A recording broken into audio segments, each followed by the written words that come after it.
Oh shit! It's here. It's on. It's on. We're doing it again. We're back again. This is officially more episodes than the Lakers winning streak last year. Officially now. Well, it's officially more episodes than the Lakers during Summer League. Oh man. Oh, I want to talk about that really quick because I feel like the Lakers wasted their pick, their 55th pick. But you know, whatever. It's more episodes than Bronny James has points. I mean, when you average 4 off the bench, it makes sense. I don't know, man. I don't think that boy can play. I don't think he can play, man. I agree with you. I think he is good, but I do not think he is NBA ready at all. No. But he's gonna get paid $7 million to play in the G League, so there's that. Oh no, LeBron ain't letting his boy play in the G League. He gonna be on that bench. Let's go, Dad. Let's go, Dad. Yeah, Dad. Go. That's gonna be his job for $7 million for the next season. Oof. No, I think that was in his contract. He's going to the G League. Ooh, I hope so. So he can actually learn how to play some basketball. So you can learn to play at NBA speed. I mean, he didn't even play in college, really. He had that cardiac episode, which I'm happy he's okay. I'm happy he didn't, like, nothing happened from it. But it probably was a good idea for him to, sit back and just, maybe play one more year in college where he can actually play instead of coming off the bench. Yeah. But, what do I know? I don't play basketball. I don't know. I don't know anything. Yeah, me neither. You know what I do know about? What do you know about? I know a little bit about anime, a little bit about games, a little bit about pro wrestling. Oh, only a little bit? Only a little bit. Only a little bit. So you telling me you only know a little bit about anime, games, and pro wrestling? Just a little bit. Enough to be one half of the Anime, Games, and Pro Wrestling podcast. Ooh. Okay. Welcome in, everybody. We that little basketball part, we're gonna keep it. We're gonna talk about it. That's gonna stay there. No. But officially, welcome to the Anime, Games, and Pro Wrestling podcast. Welcome, guys, to episode 5. Man, can you believe we've been doing this for 5 weeks? Yeah, shit. All we gotta do is 84 weeks. We lasted longer than Bischoff and Monday Nitro. Oh, that's. I feel like it's a guarantee. I feel like it's a guarantee. You know what? We could call our podcast 84 weeks. 85 weeks. All right. We're gonna start off in a little bit of a different way. I'm gonna move this up really quick. I have something I need to say before we actually start this, which is actually gonna lead us in to our topic. Okay. I would personally like to apologize to a wrestler known as Antonio Jermaine Styles, sometimes known as AJ Styles. I have been calling him washed. I've been calling him old. I have been disrespecting his name for the last few years, and I need to personally apologize for that because he is still great outside of the WWE walls. I think, you know what? I'm going to be honest, though. Mm-hmm. I don't think apology is needed because when he's wrestling that WWE style, he looks washed. Yeah. He looks slow. He looks like he's waiting for somebody. He's looking like he's about to retire any minute. Yes, he did. Right? Like, you see him in that Pro Wrestling Noah ring, and he's actually wrestling now. This is the first wrestling match I've seen AJ Styles do since he came to WWE. Man, if y'all haven't caught on, this is our first subject. We're going to be talking about a couple of WWE wrestlers that went over to Japan over this weekend to do some wrestling. first off, we're going to talk about AJ Styles. He wrestled Noah Goat, Naomichi Marufuji. I don't know how many people know Marufuji that listen to us, but Marufuji is one of the greatest Japanese wrestlers. Full stop. Oh yeah, easy. They had a match this weekend. It was kind of like a one-off thing. We've talked about a little bit with the WWE and TNA collaboration. I think we even touched a little bit on AJ and EO going to Japan. So we're going to be talking about them a little bit. Did you watch the match, right? I watched clips of the match. I didn't watch the whole match. That's fine. I watched the whole match, and that match was incredible. It was like watching AJ Styles go back to 2013, and he was wrestling people like Tanahashi, like Okada, like he was doing G1s. Like, it felt like he didn't miss a step. It was incredible. Well, it looked like he had all since he's been doing that WWE style, he has a ton left in the tank. He doesn't do much there. That is the one thing that is good about the WWE style. Kind of. There is some things that are bad, and we're going to be talking about that a little bit too. But the fact that we have great wrestlers like AJ Styles who don't have to go, like, they don't even have to go like 50% in a WWE ring for people to enjoy it. They'll just, they'll go through the motions and they're fine. They'll be able to do their thing. And then he can come over to Noah to have an incredible match. That is, I'm upset that it's a one-off. Like, I'm sad. I want, like, it would have been dope if AJ was, like, in a tournament over there. You know what I mean? Something, anything. Oh, yeah, of course. It'd be great to see, just a little bit of him back in form for, like, a full tournament cycle. And then he could go back to WWE and rest it off. Yeah. Yeah. He was incredible in that match. We can touch on a little bit about EO. EO is the other wrestler from WWE who also went to another company in Japan called Marigold, which is new. This is a newer women's wrestling company. EO has always been great. Like, that's never been like ever been talked bad about. She's always been fantastic. But in that match against Utami, she was also fantastic.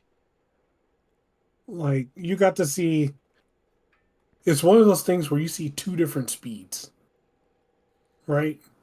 You see her, and again, you see her in WWE, and I hate to say this, but for the most part, most of the women in WWE can't keep up with her.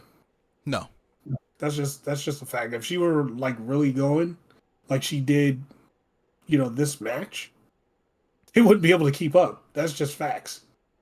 And you see, like, EO speed in Japan versus America, it's like two different things. There's like two different people wrestling. And it's crazy. It was incredible. This one I believe was free. Like, we could just watch that one on Wrestle Universe. For the AJ match, we had to actually buy a pay-per-view to do that. That whole pay-per-view, by the way, the Noah pay-per-view is pretty great. We're not going to talk too much about that, honestly, but we want to talk about these two. We want to give them the props. We want to give them a shout out because they I've been disrespecting AJ. I've never disrespected EO. EO has been fantastic. Even in the WWE system, she easily outshines damn near everyone she's wrestling in that system. Oh yeah, easily. And it's just a damn shame she was in NXT for almost 3 years. She really didn't have to be. No, not at all. You know what? Speaking of NXT, there's some other news that came out in Japan that we actually need to talk about. This one we're going to be, well, I don't know about you.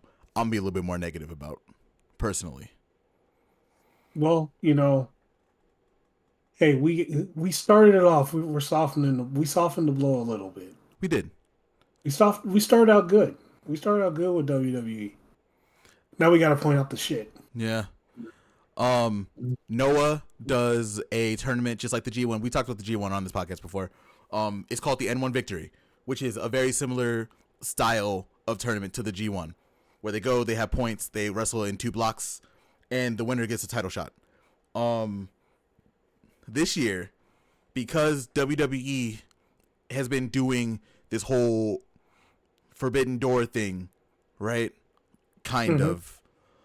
People were expecting to see like some names in the N1 victory, most likely, because that's what AEW does. AEW sent Takeshita. He's I think he's in Japan now, or he might be soon to wrestle in the G1. Right.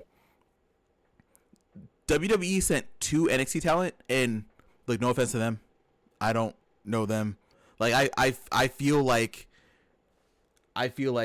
the 2 people that they sent didn't really make a lot of sense. It felt like they sent 2 trainees to the biggest Noah tournament of the year, which doesn't make sense.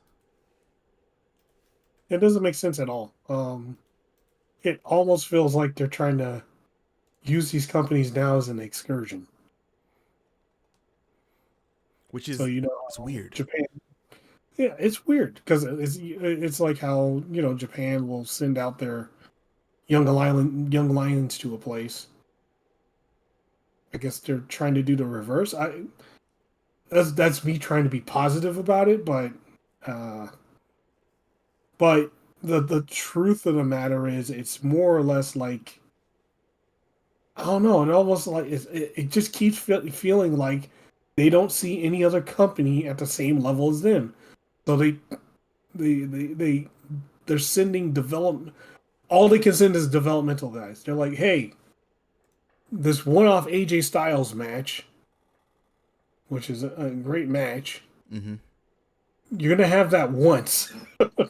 We're only gonna see one main roster guy over to Japan, and never send him again. And we're just gonna send shit now.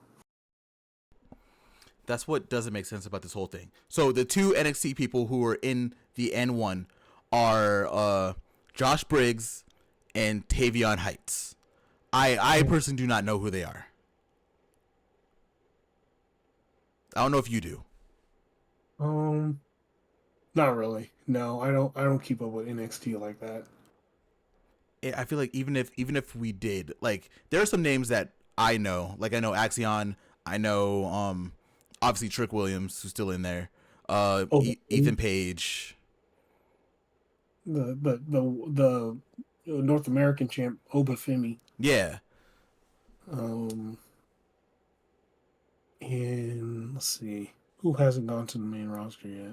Because I was going to say Braun Breaker, but Yeah, he's on main roster now. he's on main roster now.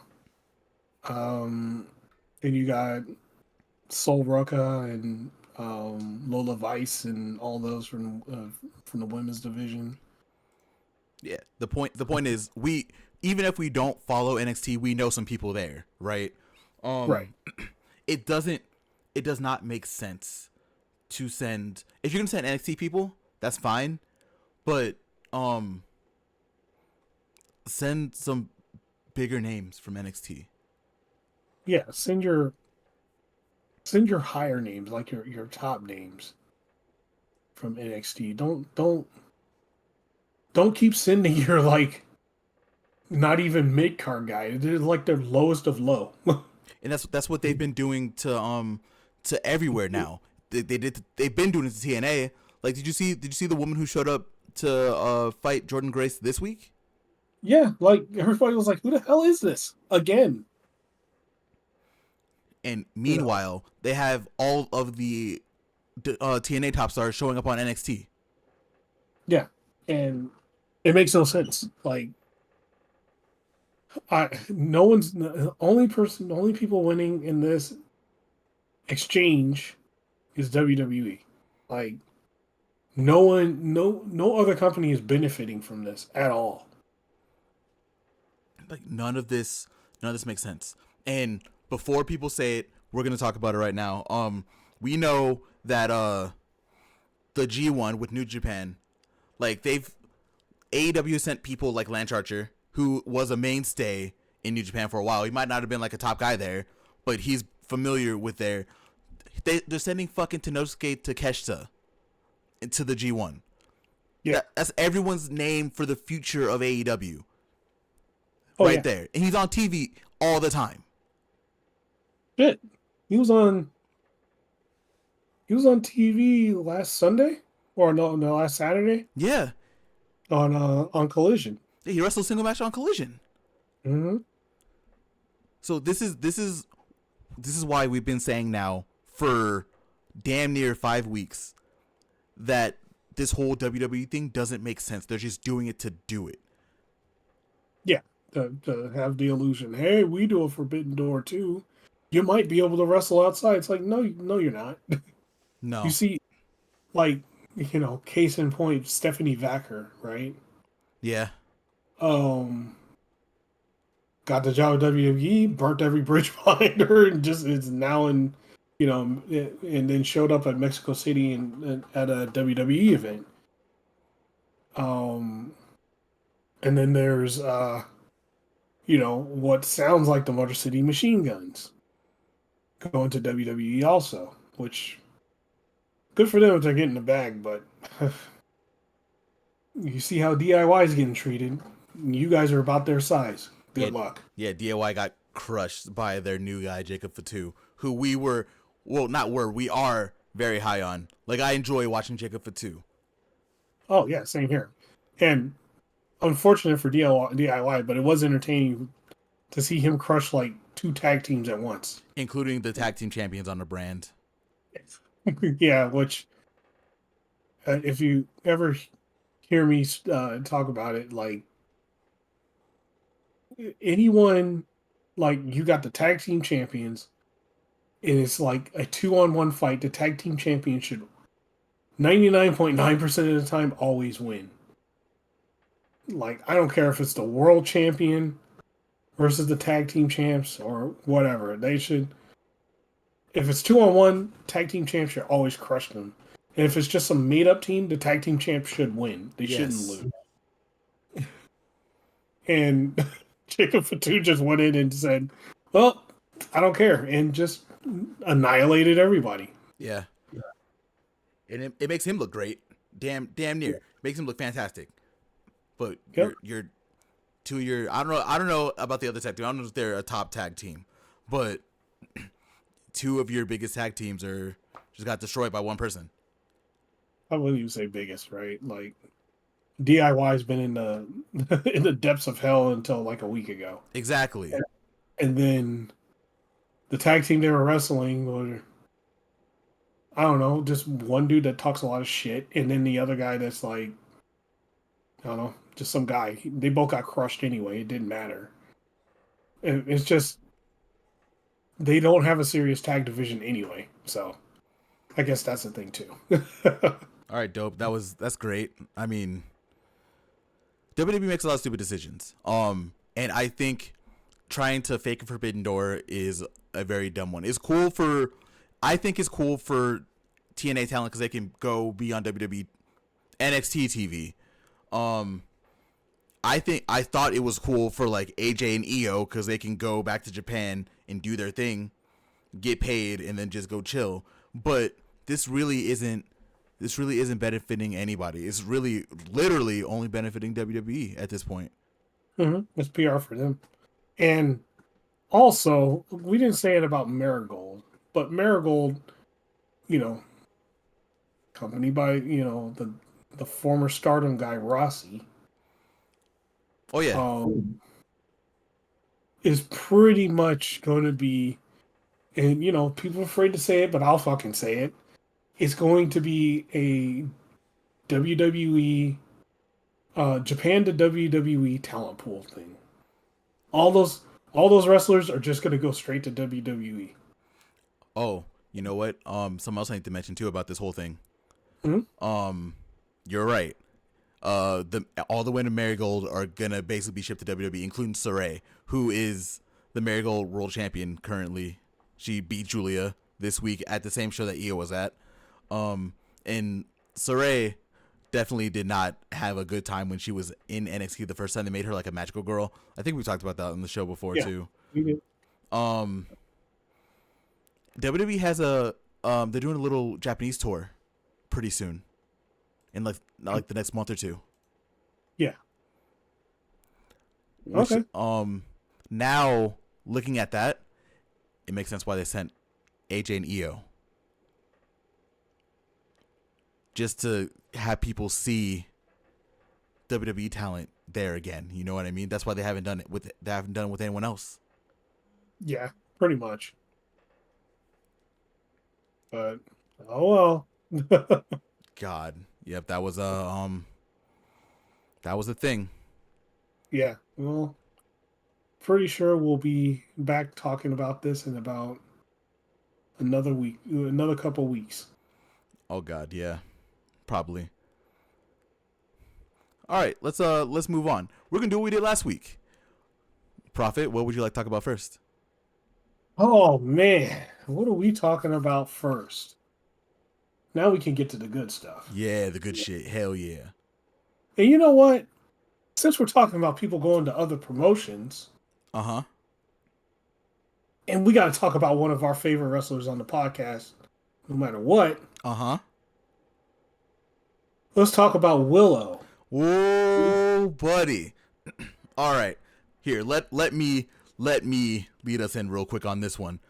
So we talked about Stephanie Verker a few minutes ago. How she basically up and left everything to go to WWE. She's going to be in NXT now. Because of that, she ended up dropping the CMLL Women's World Championship. Like, she just kind of handed it off. She's not doing any more shows. Like, she's in WWE now, like, officially. Like, that was the quickest turnaround in the world, right? Yep. So because of that, CMLL needed a new champion. And just so happened last night that New Japan did a show, New Japan and CMLL, Fantasticmania, which was in the United States for like the first time ever in San Jose. I wish I could have went. I didn't. I'm broke. One of the matches on there featured Willow. It was Willow, Viva Van, and Zuxius for the CMLL Women's World Championship. And the GOAT, Willow, took it. Willow is your CMLL Women's World Champion. Oh yeah. What did we say about Willow last week? She is the greatest babyface across any company. Yep. Right now in wrestling. Full stop. Look at her now. And you know what? Like, who better to take that spot than Willow? God, who better? I can't think of anyone else. I really can't. No. Like, like it's perfect. And the interesting thing is, yes, she lost the the Owen Hart Cup, but a couple days later she wins the CMLL Women's Championship. So that's awesome. God, congrats, Willow. We are big supporters. We will always be big supporters. I swear, now everyone's on the wave that we were on last week when we said that Willow is the biggest and best babyface throughout any company. Now I'm seeing a lot of tweets now all of a sudden. Who did it first? Hey, it was here. Right here. I think some of these people are secretly listening to us, and I think so. Because this is I even seen one of the podcasters you mentioned say something a couple days after our podcast went up. I meant to show it to you the other day, but yeah, I was like, hold on a minute. The hell? It's almost like we this is not a podcast where we just talk about what we like. It is, right? But when you come to this podcast, expect spoilers. And not because we're in the industry or anything like that, because we know what the fuck we're talking about. Exactly. We know what we're talking about. It's just we don't know anybody backstage. We don't know any of those people. Not a one. But being wrestling fans and watching, wrestling for as long as we have, we know what's going on. There have been a lot of things that we've called. Yeah. All right. Well, Congrats, Willow. Congratulations, Willow. I can't wait to see what she's gonna be doing next. She is at this point now she is a world beater because in the last year, I saw this tweet somewhere. In the last year, she won the Owen Hart Cup last year. She won the TBS championship. She was the inaugural New Japan Strong Women's Champion. And now she is the CMLL Women's World Champion. Willow is on a crazy, like, she is going to the stratosphere, and I'm so happy to see it. Oh yeah, it's great to see. Oh man. Okay, let's move forward because we got a lot to talk about today. Oh yeah, so I think we can get this one. Since because we'll save the best for last because the best ended the show anyway. Yes. So we saving that for last. But let's go on to let's talk about Britt Baker interrupting Mercedes Moné again. Man, okay. So, the first thing I'll talk about before we actually get into this, Mercedes is a fantastic heel. Again, we talked about that last week also. To get into this real quick, we know that Willow, Jesus Christ, I'm Willow on the mind. That Mercedes and Britt are gonna be wrestling most likely at All In. That's basically confirmed at this point. So now they're doing their thing. Mercedes had another celebration, and she vowed not to be interrupted, only to be interrupted by Britt. Yep. What did you think about the segment? You know what? I think it's a great segment. It's bringing Britt Baker back in, getting her in there, getting her in the mix. It's also displaying again what we said.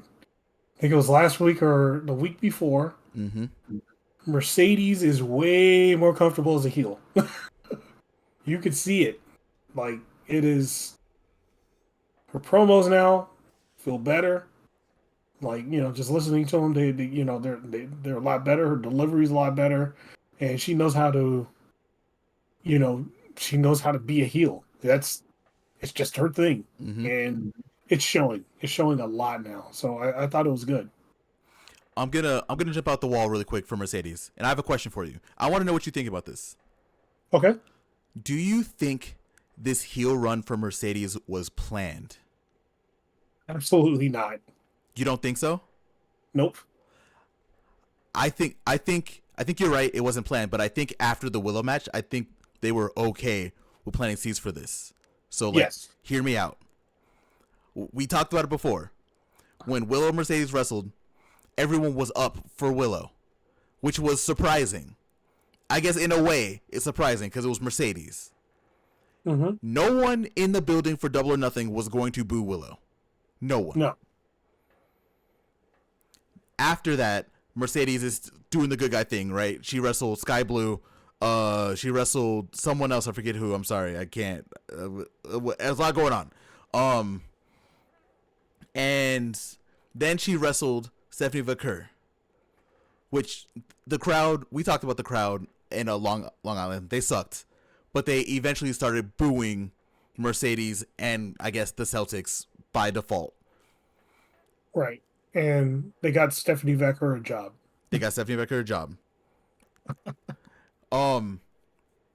So I think from the Willow match, I think this was kind of what they were going to do. I don't think they had this fully planned out to do it like this. I think you're right there. But I think they were their ears perked up once they saw this stuff with Willow. Because I guess it's easy to assume that when you have Willow, who is a fan favorite, yes, but you have one of the greatest women's wrestlers of all time, Mercedes, on the other side of her, you would think it would be more split, and it wasn't. Yeah, it wasn't at all. No. And that just kind of snowballed from there. Yep. Which oh, go ahead, sorry. No. Now that I'm thinking about it even a little bit more, I don't think Mercedes was ever a face. No, maybe not. you think about it more, it's like when she came in, she was pretty much being a heel. She was being a heel, but she was kind of being a tweener at the time. Yeah, she was like mean to Willow, right? Yeah. Which makes sense because they had like the whole year-long storyline where Willow hurt Mercedes to win the New Japan Strong Women's Championship. Yeah, but she had reason to be mad at her, right? Like Yeah, there was a reason, but she was also being an asshole to everybody else. she kind of was. And then there was that one week that she got jumped, like in the backstage thing. We found out that was Sky Blue, I think. Yeah, In that match, that was a great match, but that was also kind of like 50-50 split because I don't think anyone was really booing Sky Blue like that. Really, I don't think. no, But they weren't really booing Mercedes either. I don't think. no, it was kind of like in between. It was like two faces hitting each other. Mm-hmm. Maybe this was planned this entire time. Huh. Yeah, they're probably reading the crowd and see which way they wanted to go, but now she's full heel, and yeah, it's totally noticeable now. I think that really ended up working out for Britt too because Britt was also trying to be like a goody a face before her injury, right? Like they were trying to make her a good guy and it just wasn't working. It still doesn't work. I think it works better now because now they have someone to boo against her because people were just booing Mercedes. At this point, it feels like just a booer, really. I mean, she's a fantastic heel. She's doing what she needs to do, but really, it feels like that people are just kind of booing the boo. So they're going to cheer Britt by default now. Yeah, but thing is, when they're gonna cheer Britt until Jamie Hayter comes back. That's why I think they're going to wait until after. They're going to wait until after the match at All In to bring Jamie Hayter out.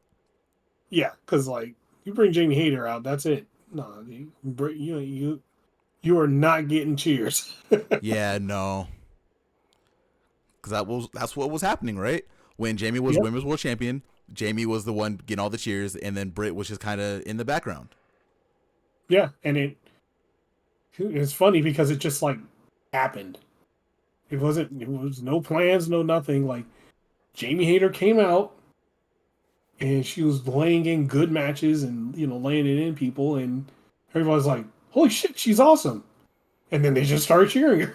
There's a lot of cases that AEW does that. Like we have a Daniel Garcia who was in the rut with Jericho and then has become what he has become now. We've talked about Willow. The same thing happened with Willow. Willow was from nothing to now being what she is now, which is the biggest and best face in professional wrestling. Cough, cough, cough. Who else? Stop. Full stop. Wheeler Yuta. Yeah, Yuta. Yeah, putting him in the Combat Club really helped him out too. When he had those matches with Mox and just those matches with Mox when he on Rampage. Like, yeah, I remember that shit because I was doing cardio in the gym watching the match. I was like, "Holy shit!" Oh yeah, before he joined the BTC. Oh yeah, that one where he was like crimson mask, full like face full of blood. Yeah. Yeah, when he finally got away from the best friend vortex. Yeah. Ooh, you know what? We actually need to talk about that too. Actually, we'll talk about that a little bit later. I'm gonna add it here later, but we need to talk about that too. Okay, yeah, we'll talk about that. Mm-hmm. But yeah, going back to Jamie, or Britt and Mercedes. This segment was definitely a little bit more low key than last week. I think this was a good idea to not have them talk again for like another 10 minutes like they did last week because I feel like they captured something good last week. This was good. Yeah, I do think we're just gonna get more like smaller segments like this. Might be a backstage one. It might be maybe one in ring. But it's gonna be like a mix of segments. Yeah, I think that's good. Good. All right, man. Where are we going next? While I add this last thing on here real quick. Okay, where are we going next? You know, okay. This is a two-parter. Actually, no. All right, let's start with Will Ospreay responding to MJF. Yes. Okay, let's do that. Let's do that. Let me move this up really quick before we do that. All right. To talk about this a little bit. We talked about how we felt about MJF, doing his thing on Collision last episode. So on Dynamite, Ospreay responds, and Ospreay, he kind of does like a similar thing. He also has like a 10-minute promo at the beginning of the show. But this is where I'm gonna sound like a hypocrite. Ospreay was fantastic in this. He sat on the turnbuckle, like over where MJF dropped Daniel Garcia on his head. It was just talking, and man, was that a fantastic way to start Dynamite and to get this thing with MJF and Ospreay rolling. Yeah, I like that, but I also like the fact that it wasn't just Ospreay just talking. MJF actually responded. Yeah, that's true. He called him out and he responded. And he responded in the most villain way possible with the glass of wine, swirling it around and talking shit. Oh yeah, on the Tron, yeah. Yeah, on the Tron, which is great, Yeah, and like we've said before, Ospreay just has it. He some people don't like the way his promos are and stuff like that. I disagree with like most of them.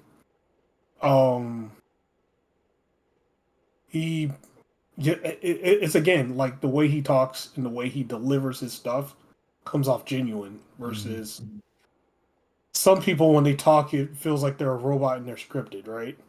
Yeah. So, yeah, it was a great promo.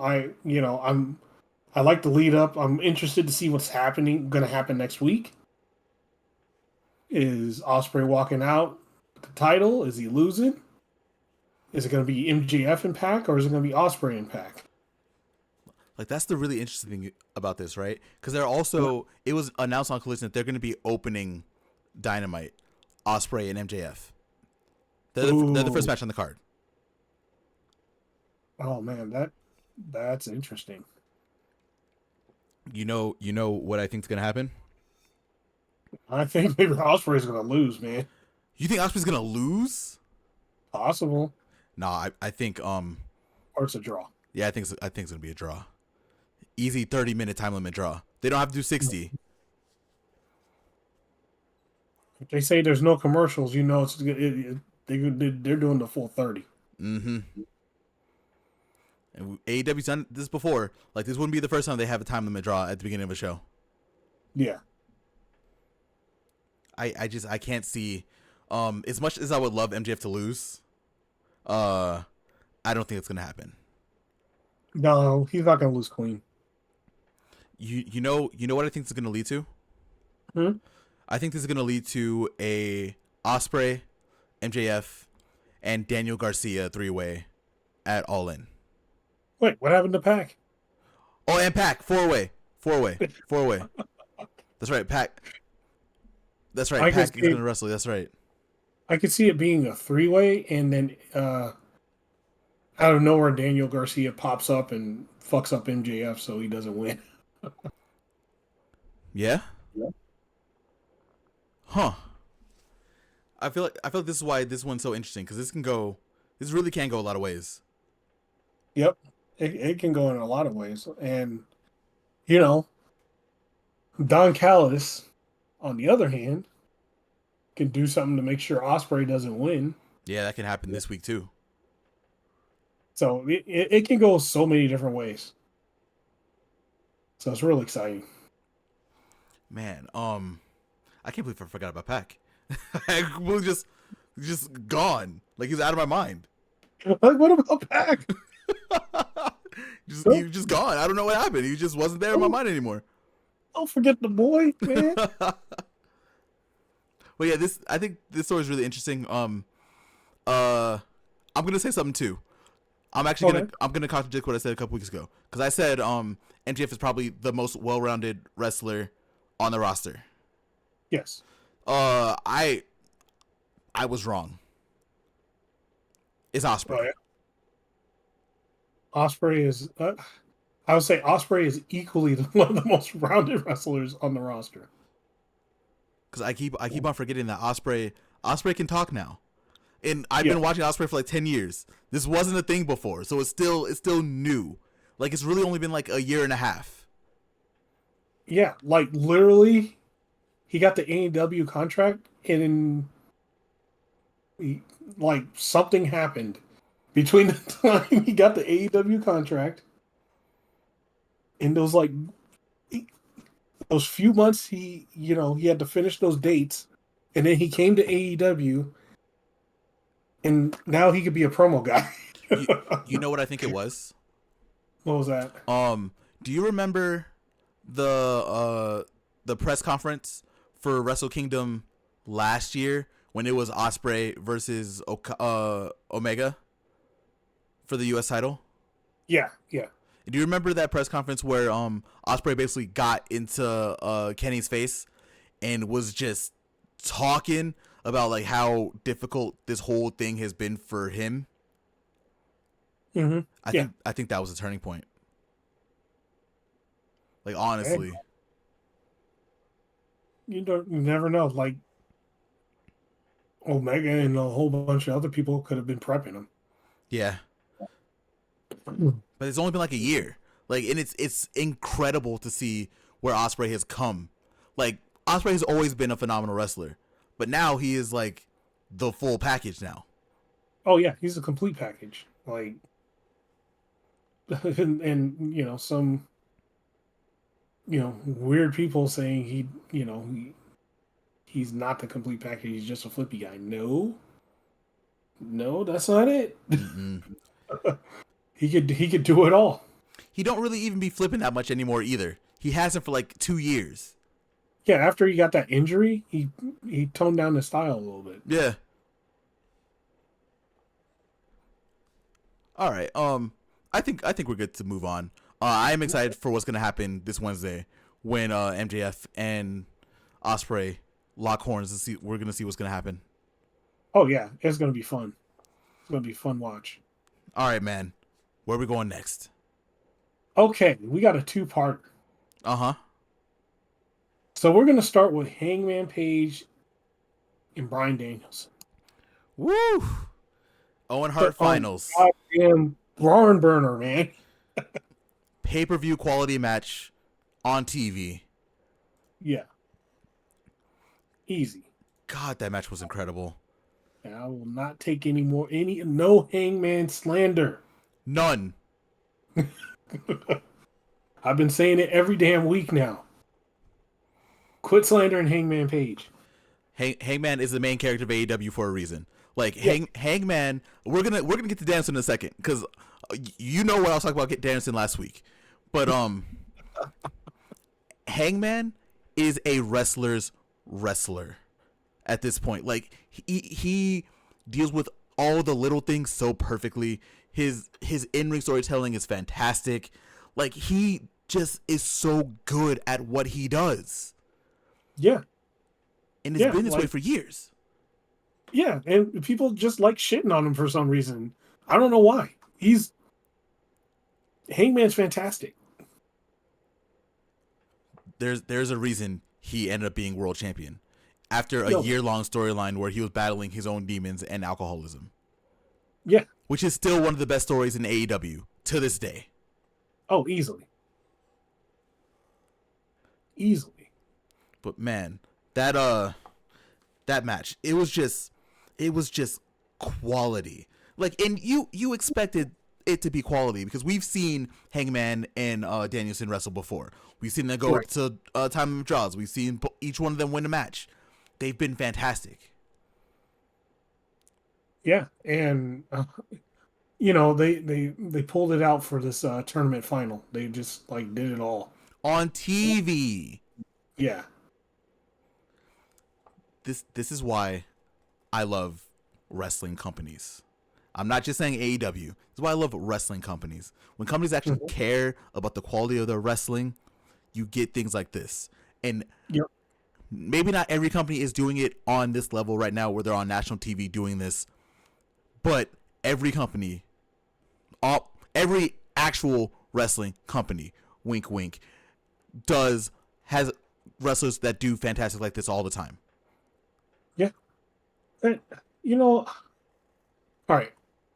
We already talked about them in the beginning, but I'm just gonna like shout, just bring a little light to this. At one point in time, WWE used to do that. Yeah.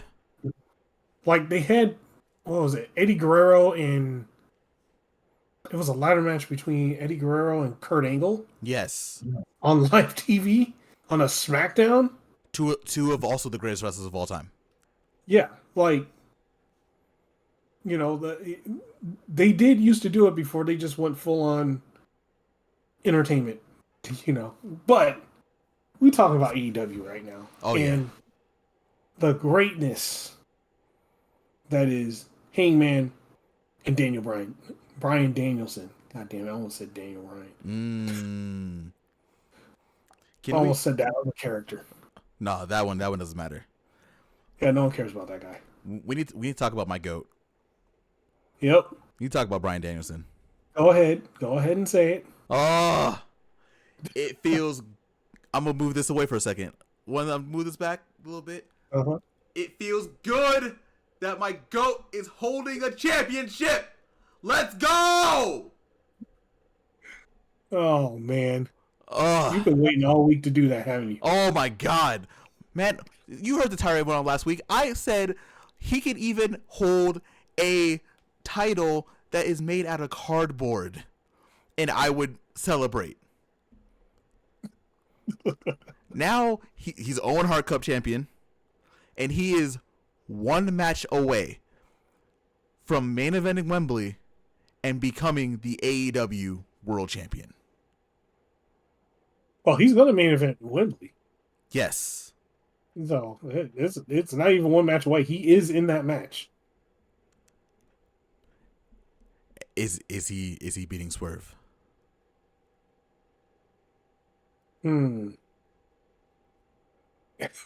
Depends on how many people have to hold a gun to his head to make him do it. That's really the problem right now. Because the problem right now isn't anyone else other than Danielson. Danielson doesn't want to do it. He doesn't want to do it. But here's the thing. I think it's time. So I've been thinking about it, and I'm like, you know what? There's so many viable ways for it to happen. Yeah. Like, well, I ain't gonna spoil the next part of the segment, which I did say this is a two-parter. Mm-hmm. But something can happen to Swerve. Man. Oh yeah, we'll talk about that. We'll be talking about that in a minute. Yeah, like something, or like during the match, somebody's grudge ain't gonna let him. He is not gonna let Swerve win. He does not care. Hangman doesn't care. Swerve ain't winning. That's why. He's sure of it. That's why it's gonna be interesting. I think I think that no matter what, Swerve is gonna make it to Wembley. Mm-hmm. I think so. Yeah, he's making it to Wembley. I don't think there's reasons why he cannot make it out as champion. Yeah, he definitely is not going to be there 100%. Like for sure. But this is the time. Like right now, we have Bryan Danielson in the main event of AEW's biggest show. Yeah. And they have another pay-per-view a week later. All Out is the weekend right after All In. Ooh boy. So Danielson can easily be champion for a week. Yeah. But this is actually what's exciting about this year's All In All Out, because last year when they did this, I know plans kind of changed because of your boy, But now we can have, barring anything weird happening, we can have the AEW World Champion main event both those shows. You could. Like, if they really want to, they could. Because right now we're not really building anything to all out. Everything's going to all in, which makes sense. That's literally the next thing. Yeah. But they could do like they did at Double or Nothing, and then start. They were building matches in storylines at Double or Nothing. Yeah, that is true. So I just feel like there's a lot of moving parts going on, and you don't even know who's going to show up, who's going to appear. That's what's crazy about this. Like this whole situation. We've even gone away from how great the match was, right? But this is a necessary conversation, because now we know Danielson and Swerve are going to be wrestling. And just to lead us into the next half of this segment, we know that now Swerve and Hangman are going to be in Blood and Guts next week.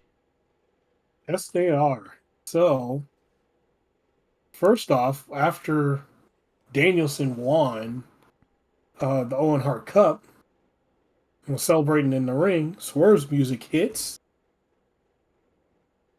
And he comes to the ring and declares himself part of Team AEW. He's like, how is it going to look if the AEW World Heavyweight Champion isn't there to support Team AEW and take them to victory? So, yeah, man. That motherfucker Swerve said he's going to do something that Danielson couldn't do. Yeah. Yeah, lead Team AEW to a victory against the Elite. He said he's gonna do something that not even the Blackpool Combat Club could do. Swerve, man, we need to talk about this too. Swerve has come so goddamn far. Oh yeah.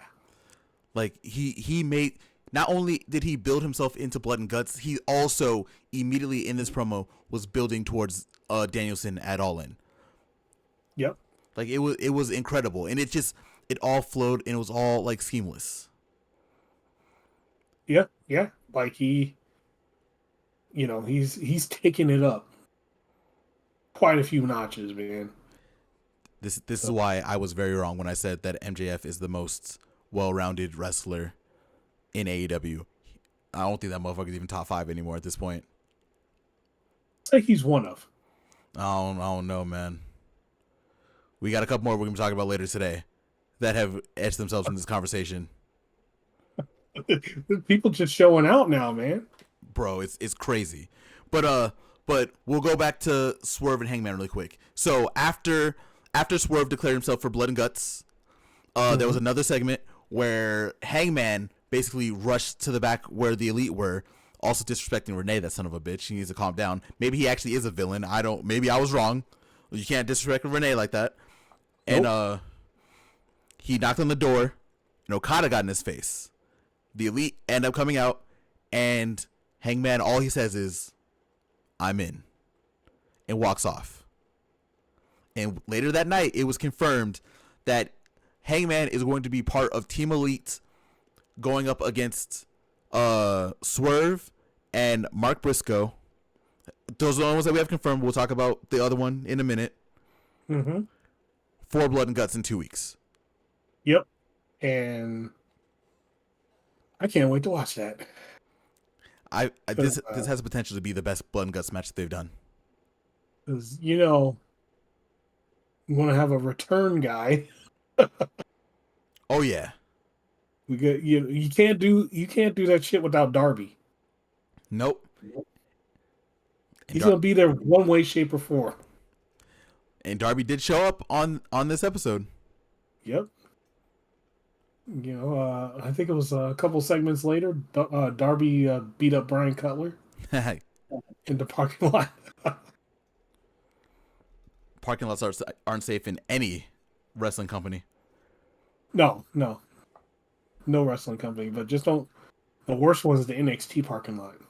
I'm pretty sure people have died in the NXT parking lot at this point. Oh yeah, no, yeah. Don't go to the NXT parking lot. It's going down over there. Everything wants to fight you. Okay, now we got to talk predictions. This one I feel like this one is like a little bit harder to talk about. But who do you think are going to be the last 2 members of Team AEW? Oof. Last 2? I have an idea that I don't like, but it makes the most sense. I think it's going to be Swerve and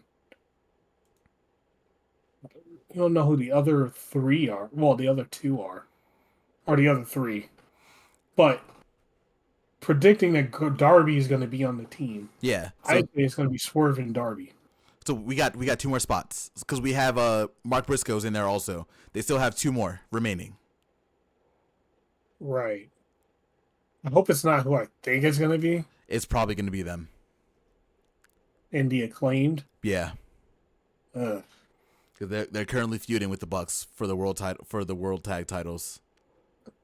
Yeah, I hope it's not the Acclaimed. We did get an FTR sighting on Collision. I know we're not really talking about that, but they did show up. But they did show up against the Don Callis family, so they might be out. Cash Wheeler looking big, man. Yeah, bro. Yeah, I don't know what he was on. You've been taking them. He's been taking that anabolic chicken, bro. I don't know. Doing his gun He curls. a lot of it. I don't know what it was, but he was yoked. My boy came back, gained like 30 pounds in like 2 weeks. What the hell's going on? Yeah, they weren't out for that long. They weren't out for that long at all. He gained like 85 pounds of muscle for no reason.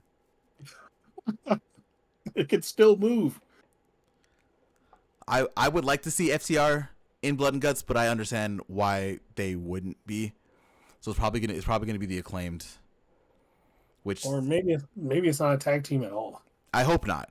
Realistically, I hope it's not the Acclaimed. Maybe it's like, I don't know, like it could be Orange Cassidy. I mean, don't think he gets match. He has his own thing with Don Callis' family right now. Well, I guess with Trent, specifically his own thing. I think Trent is legit injured though. I mean, it looked like Orange Cassidy really slugged him with that fucking wrench in the back of the head. He got fucking knocked out, bro. Yeah, it didn't look fake at all. Orange Cassidy's very good at what he does, but it really looked like he just destroyed him with the wrench in the back of the head.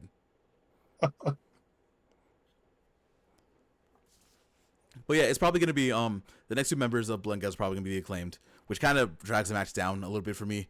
I'm not really that big of a fan of the Acclaimed. Yeah, but at the same time, I think there's a possibility they might not be in it. They definitely don't seem tough enough to do that, to be honest. We'll see. Yeah. But who else? If we're not saying the Acclaimed, look, because I can't think of anyone else who has been really against the Elite. So I have a couple ideas of people who've been against the Elite. The Elite have recently screwed over the Bang Bang Gang, screwed them over, stripped them of the trios titles after Jay White got hurt, which I hope isn't true. God, I hope isn't true. But they've been messed with. I'm trying to figure out what other men that the Elite have been messing with. FTR, but they're just coming back and they're just doing their own thing right now. Yeah. Swerve for sure. Darby for sure. But we've already said they're in there. Mark Briscoe for sure. I'm trying to figure out who else.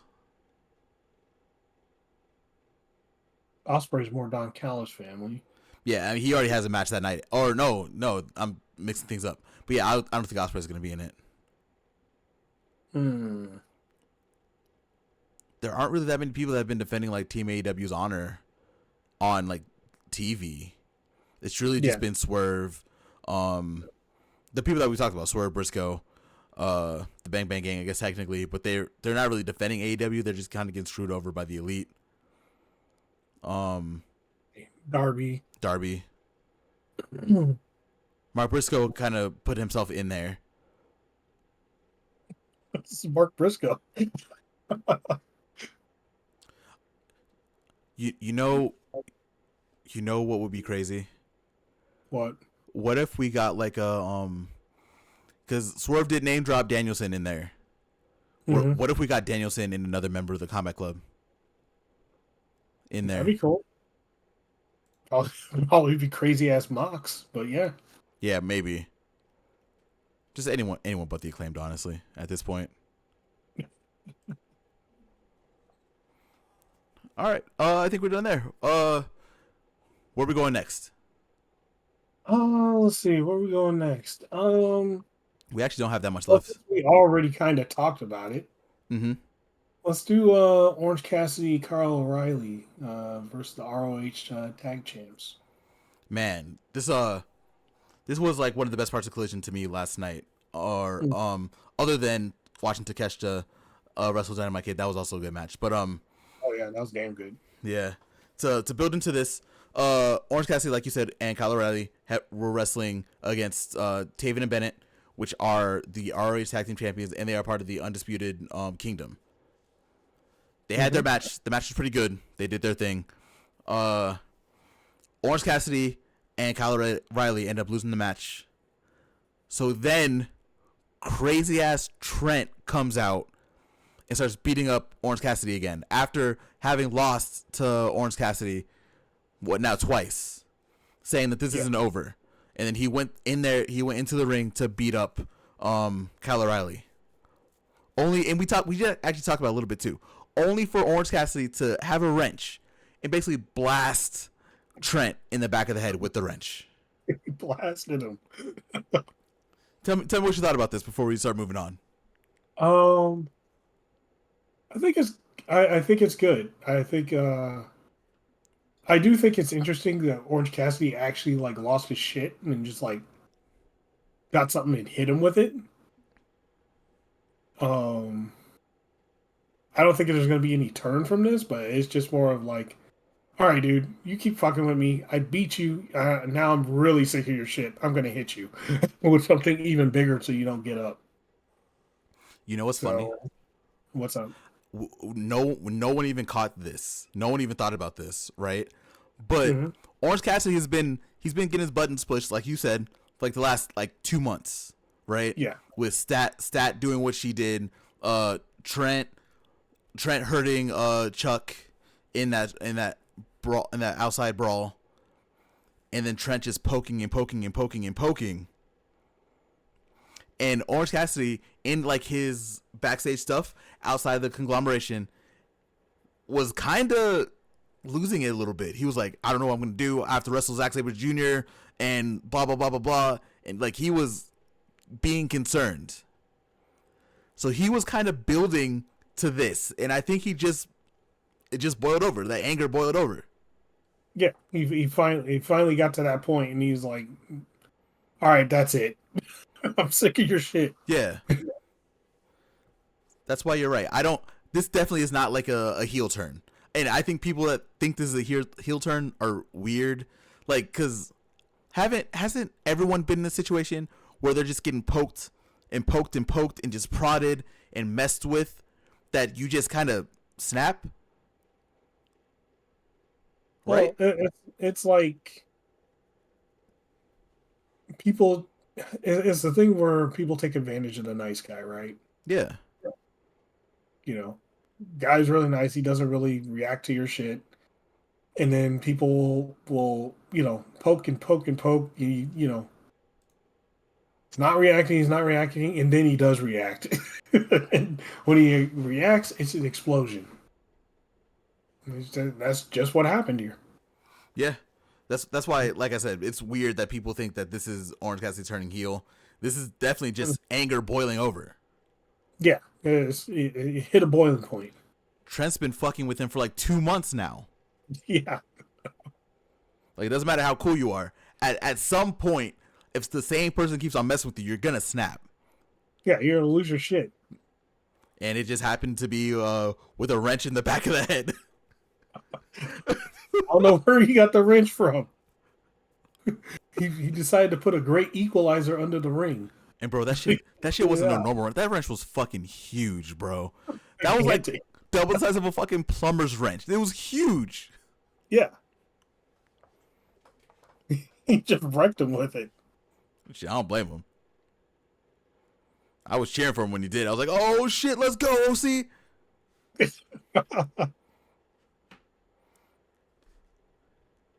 Now I don't know where that's gonna lead. I don't know what we're gonna be doing next with those two. But I'm gonna guess Trent ain't gonna be around for a couple weeks. I think it's either he's done and Trent's just gonna try to go another way, or Trent is really stupid and he's gonna try to go at Orange Cassidy again, which I think is a very bad idea because I think next time it ain't gonna be no wrench. Yeah, might be like a knife or a screwdriver. He's gonna be like, man, this motherfucker's crazy. I don't know. I'm going somewhere else.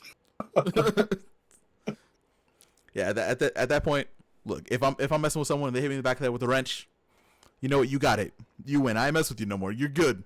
Yeah, all right, you're good.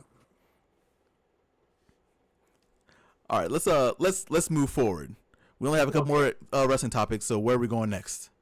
All right, let's go to the House of Black's Kings of the Black versus Victims, Toni Nese and Deviri. And listen, we're not here to talk about this match because damn the match was all right. Yeah, whatever. We're here to talk about Malakai Black. Yeah, like Malakai. Where did this come from? Yo, Malakai. You were wrestling like this a few months ago. Wrestling with a purpose. You wrestling like you're on a damn mission. Like, I don't know what happened because I think we've talked about it before where people just kind of assumed that Malakai was ready to go. Like, I think we, at some point, I know there was that report that said like Malakai wants to stay, whatever. But before that, everyone just kind of assumed, like how, like Miro and all those guys, like that tier of people were ready just to go back to WWE. Right. And oh, go ahead. Oh, no. I was going to say, and that's just not true. Like, people forget Malakai's back has been fucked up for the past like half year. That is true. So he might be probably like mostly healed now, which is why we're seeing this. But you know, there's probably also other things in effect too. Yeah, most likely. But man, you know what? Like I said, we're not really here to talk about the match. Shout out Malakai. Welcome back. Yeah. Welcome back to the wrestling world, Malakai. All right, let's move on. What is our next topic? Okay. Mm-hmm. So we saved this for last for a reason. And I was asking for this shit last week. Yes, you were. You guys can tune into last week's podcast, you know, where I go over this. Mariah May turning on Toni Storm. And listen, not only did you call this, we predicted what was going to happen. Mm-hmm. Well, maybe not fully. Like we didn't know it was going to go that far, but we said it. Like, what's the best way for Mariah to turn heel? Is to win the Owen Hart, take the title, and blast Toni in the back of the head. Yep. Little did we know. Little did we know that Mariah wins the tournament. One. She sprints up the ramp, gets the Owen Hart women's Owen Hart title, blasts Toni in the back of the head, and then start beating Toni senseless and Luther, and busted Toni and busted Toni wide open with her own high heel shoe. Yeah, and kept going. Bro. He even wiped the blood on her face. Bro, no, wipe the blood. No, wipe the blood would have been nice. That's not what She drank it. she put her face in Toni's face to take the blood off of her face. Yeah. That bitch is crazy. Yep. And here's the thing: she didn't even wait. She won the tournament, and then, like you said, she sprinted up, and she didn't even like pose with Toni or anything like that. She immediately picked up the title and just blasted Toni in the front, like in the face, straight up. Yeah. It was like the switch happened, and it was like it's on. But you know what? During the match between her and Willow, she started turning it up even more. That's also like what we talked about last week, where, you know, Mariah was actually gonna be able to wrestle Willow because Willow is just tougher, just like she was with Sheeta. Yeah. But now I think it's more like she's been turning those matches, like as the tournament went on, she started turning it up more. Because she was turning. That she was already gonna, like, turn against Toni Storm. Yeah. It's actually crazy how this all kind of went, because like we said, we predicted that this was gonna happen. Mm-hmm. But just it was actually like Mariah lost her mind. Oh yeah. Like, she beat the brakes off of Luther and Toni Storm. Yeah. There was like there was no time between. Like, it was literally, she won. She got her hand raised. She, kinda celebrated with Toni for a second, and then ditched Toni and ran up the ramp to get that title off of the trophy. Yeah. And Toni chased after her, which was her first mistake. Yep. Because right when she got at the top of the ramp, she just got destroyed. Oh yeah. And she also destroyed Luther. She threw Luther off of the stage. Yeah. Poor Luther. Man.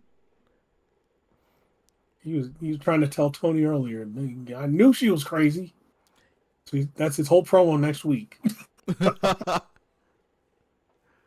But like, it's just we didn't even talk about the match. The match between Willow and Mariah May was fantastic. Oh yeah. We did allude to Willow losing a match. This was the match that she lost before going on to winning the CMLL Women's Championship. Yep. And it just go back to Mariah. This now sets up officially Mariah May and Toni Storm at All In. Yes. And it was one hell of a setup. One hell of a setup. Mariah has been using Toni Storm this entire time, going up to the point where even using her theme and then using her gear and stuff like that, just to gain Toni's trust. Yeah. It was perfect. And I know there were a lot of people who, like, once this whole Toni and Mariah thing kind of started, like 4 or 5 months ago, when Mariah started wearing Toni stuff and coming out to Toni's song. Yeah. Everyone was kind of skeptical, like, why is she doing this? She has her own song that's heat. I don't know what's going on. Now we know. She was using Toni just to get her into this position so she can beat her and potentially take her women's championship. Yeah. And I saw something, and it was really like, it's really eye-opening. I'll link it to you later, but it was about how this whole, like, the whole Toni Storm Mariah May thing is based on based off of how they're doing it is like based off of a movie. Mm-hmm. And the director of that movie, I think it's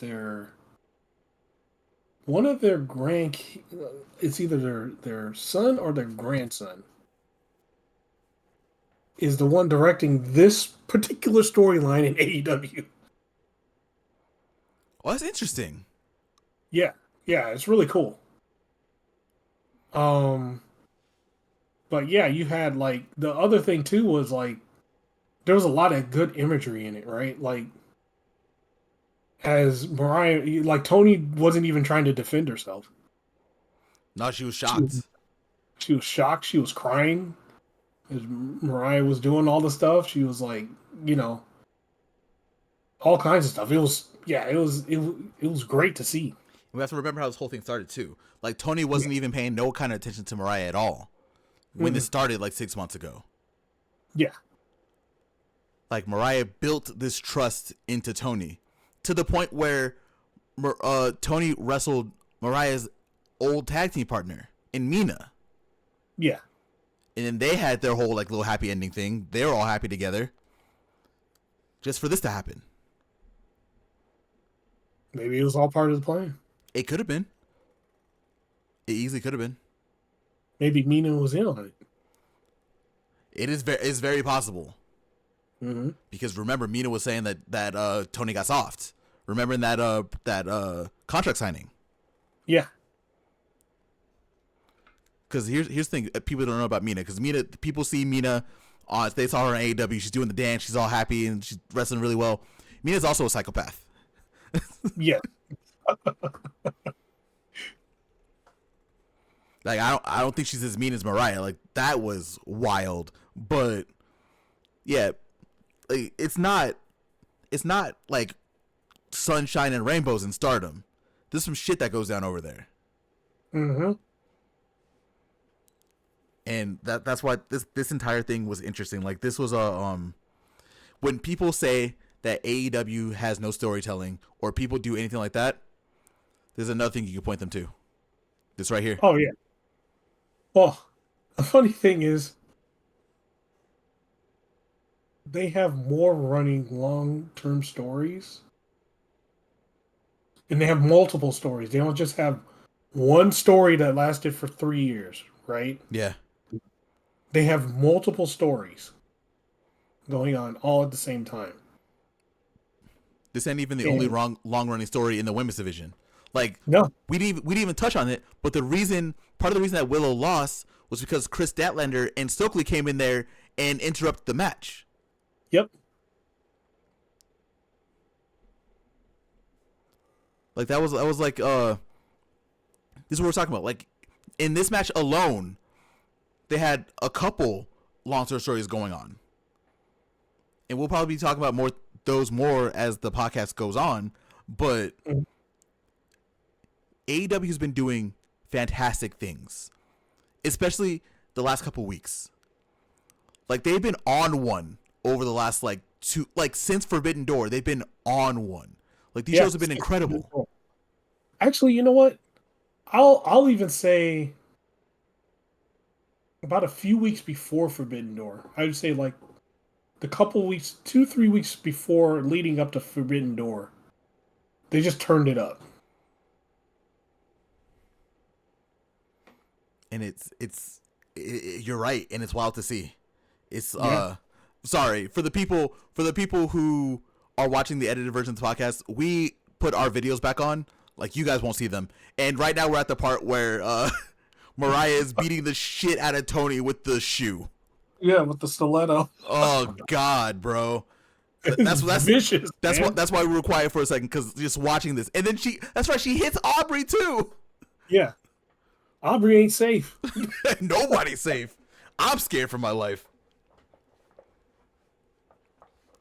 But yeah, this is what when AEW does this, when they have their stories going, AEW is incredible.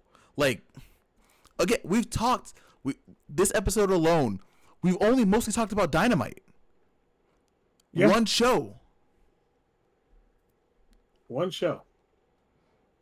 And they've been, AEW's just been on one. And I think this is incredible. This is great. This was amazing to watch. And I hope AEW keeps this up over the next couple weeks. Oh yeah. Oh shit. I hope they keep it up over the next few months. Yeah, that's true. Get out of, All In, getting into All Out, and then blow off all the the major storylines, and then starting the new ones. Mm-hmm. The new season. This is just incredible. Congrats to Mariah May, who is insane. I'm actually I'm really excited to watch that match when it happens at All In. And I'm also very curious to see what Mariah's going to say, because Mariah is going to be speaking on Dynamite this week about this. Oh, okay. Yeah, that's going to be interesting. So this is going to be the start of the official build start of the match that they're going to have at All In, which is already probably going to be incredible because Mariah and Toni are both incredible wrestlers. Oh yeah, it's going to be a starting pay-per-view match. Mm-hmm. They're going at it. See, this is when, remember when I was telling you about how I think MJF's not even in top 5 anymore of like most well-rounded. These two are part of the reason. Well, I guess 3 if you include Willow in this. I think we are at a point now where MJF was for sure the best well-rounded performer, wrestler, talker in AEW. That's gone. There's so many people. There's so many people better than him now. I would say he's just not the only one now. Oh no, bro. I would say like now there's so many more people like that leveled up and just are, they're, everybody's like, there's more people contributing to it, right? And in every division. Yeah, in every division. It's not just one division anymore. And that's also because, again, I think I said this week 1. When Mercedes came in and started bringing brought certain people over, it helped the women's division, 1, but that same person has been writing for the men's division, 2. Literal game changer. Yeah. Like, it changed a lot of stuff in AEW for the better. And, we've also been talking about the quality of, the quality of how they're doing things now, like as far as like cinematography and stuff like that. Mm-hmm. That's also gone up. Presentation, sorry, yeah. The quality of the presentation has went up also. Oh yeah, we did talk about that last week. Yeah, we did. Yeah, and that happened in part because of Mercedes. Mm-hmm. Mercedes is what I think. Mercedes is for sure what AEW needed. Like they have had incredible stories. Like we're not saying that this is just starting, just now, but the quality of each story that they're telling right now, going into Wembley. Like I think we'll need more from Swerve and Danielson, which we'll get because those are 2 of the greats also. Toni and Mariah are going crazy. Mercedes and Britt are going to start going pretty crazy pretty soon. Mm-hmm. I think those are really the only confirmed matches that we have. That's it. Well, we know Pac is going to be there. Yeah, we know Pac's going to be there, but we don't have his thing confirmed yet. Yeah. We just have Pac confirmed. That's it. Yeah. So I didn't forget about you, Pac. I know you were there. You know what? It's gonna be sad when he wins the international title, and I'll be like, oh shit, I forgot about him that one episode, and now he's winning. I'll be like, hey Pac, remember when Lionel forgot? Yeah, I didn't forget Pac. God, he's gonna be our first wrestler guest, and he's just gonna give me shit the entire time. Oh man. Well, yeah, I think that's really all for wrestling, bro. I think we did it. Yeah. Wrestling was had a good week for wrestling. Wrestling is probably just going to be stacked. I think this is just how it's going to be. Like there's so much going on right now in just AEW. Wait until the G1 actually starts, and I can start filling you in on that stuff.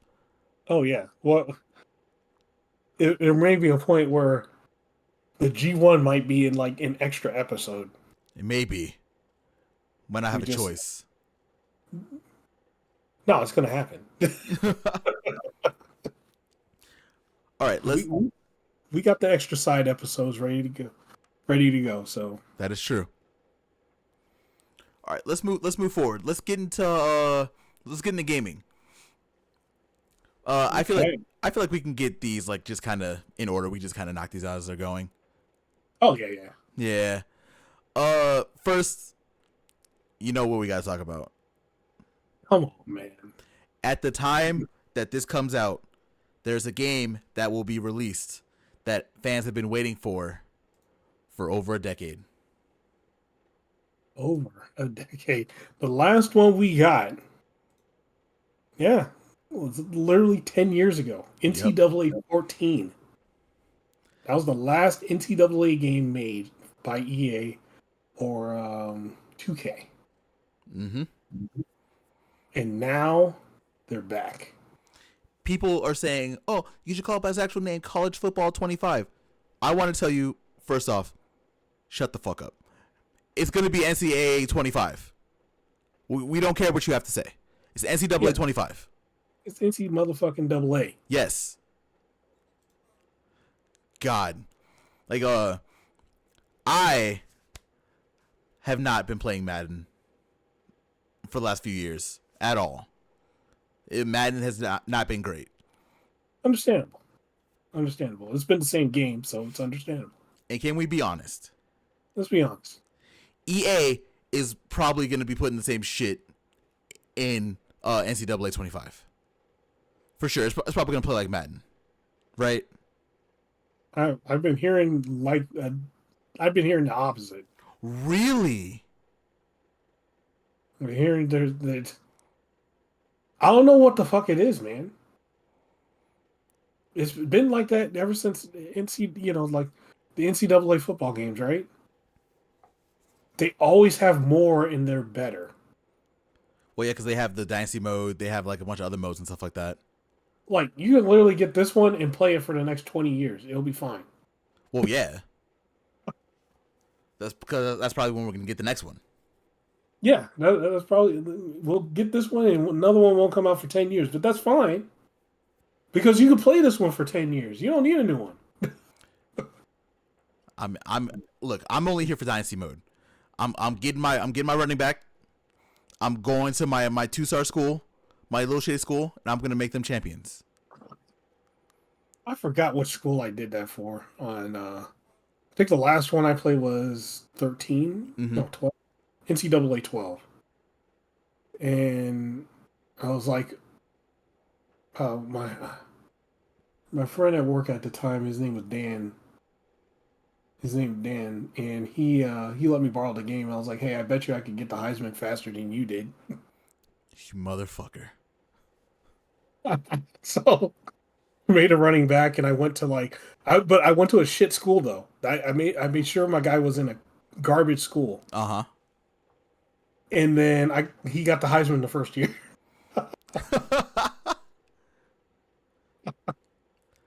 See, that's why these games are exciting. Like I said, by the time this episode comes out, the game will already have been out for like maybe a day or two.